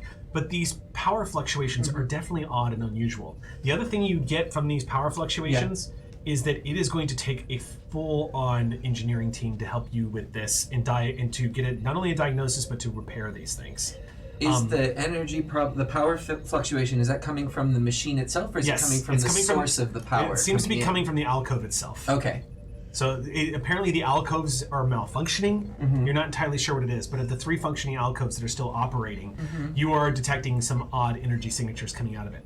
Okay. From the scan, are they usable in any capacity? Like Well, they're a being percentage? used. Right. So, but is it benefiting them in any way? Let me put it this way, and I'm sorry to those who this is going to trigger, but imagine having vicious insomnia and taking sleep pills that are just making you drowsy but not helping you sleep. Oh, this is too real. Yeah, we've all been there. And So they're receiving no benefit. they're receiving the vicious, ugly illusion of rest. Okay. They are hops. Yeah. The ugly I will illusion. begin replicating shower caps immediately. These alcoves are essentially, they're not really fulfilling their function. And as a result, these Borg are kind of being made to think they're regenerating, but the effects that they're having on their body is quite the opposite. It is going to require a team of about 10 engineers and your help. Right. In other words, extended task. It's going to be a big job to fix these. As we're doing this, I'm going through my tools and opening things up, and it's not looking great. I look over to 8, and I express that this is going to be a big job, but you can fix it. Well, we might be able to fix it. He can fix it. Wait, stop. And you hear a bunch of the Klingons and of some of the other Borg just go. They start to crowd around you, and you see the Vulcan go. He can fix it. He can fix the alcoves. All right, now that I've got a crowd here, everyone shut up. Everyone gets quiet. Listen to me. My talented team of people might be able to fix this, but I need you to tell me about Tarek. What do you know? All of you. Tamek? The ship that they came No, up? Tarek. Tarek. Yeah, the That's second. the aid. The aid who definitely didn't sabotage sorry. this thing. Tarek. Oh, C-H. Tarek. Sorry. C-H. Oh. See, everyone, be patient with your GM as I am throwing Klingon slang at you. Yeah, I yeah. love you. This is great. C-H apostrophe R-E capital Q. Got it. Yeah, all Tarek right, got the except for the T. capital Q. Yeah. Shrek. Yeah. What's his deal, man? You're asking 8 about him? I'm asking this crowd. There's some that murmurs. has appeared. There's some murmurs. And the Vulcan says, he hates us. Yeah, why is he here? Why was he assigned? What did he do? 8 pipes up and says, he was assigned by the Klingon Empire. He's here to make sure we never leave world. That was the condition of us not being slaughtered on sight. But he's being punished as well. It's a life sentence for somebody. What did he do? They kind of look at each other and murmur, and with that we cut to Prawl with the security officer and Exio in tow, approaching Tarek's quarters and chirping on the door. I'd like to say I'm there too. Okay, cool. Yeah. And nothing. And Prawl says, chirps on the door again, and says, I'm gonna go ahead and speak Klingon to this guy. Beats on the door and says, Tarek, open up. I wish to speak with you. The cat would like to walk around the perimeter of the house. Okay. You walk around the perimeter, and all you see as you move about is just the same sort of setup as everybody else. Okay. Can I bring out my tricorder and see if he's inside? Yes. Yeah, I'd like to do that. Go ahead and make your scan. What's the Reason difficulty? science, right? Reason science, difficulty is 1. Alright, down to 0 because of your tricorder. Yep. Great, 2 successes. That's 2 momentum. No one's inside. Great. Oh. And that is where we have to stop for the evening. Of course. What's his deal, man? We have theories, but you know what? We're gonna do this the old-fashioned way. What was that? What? We're gonna run like Forrest Gump, apparently. Hunt him down. I'm gonna murder someone. What do you have? A knife! So keep note of this. Keep note. Go ahead and write down how much how much momentum you have, because when we pick up the game next week, it'll be the same scene. Sweet. So you get to keep your momentum. It's weird. And that'll bring us to a close for the evening, you guys. Yay! Well done, everybody. Nicely done. How does it feel to be a captain that's not going on away missions? Right, see, Probably I'm like a being captain. such a good boy. Yeah. I hate it. I hate it so much. This is what you wanted, Trek Checkers. This is what you did. You did this to me. I Thank blame you. Thank you so much for joining us. No, for another- you, Scott! Thank you for joining us for another episode of Clear Skies, everyone. It was a lot of fun. We'll Yeah. see you guys next Monday, same time, same place. In the meantime, everybody take care of each other, and as always, stay whimsical. Hailing frequencies are now closed.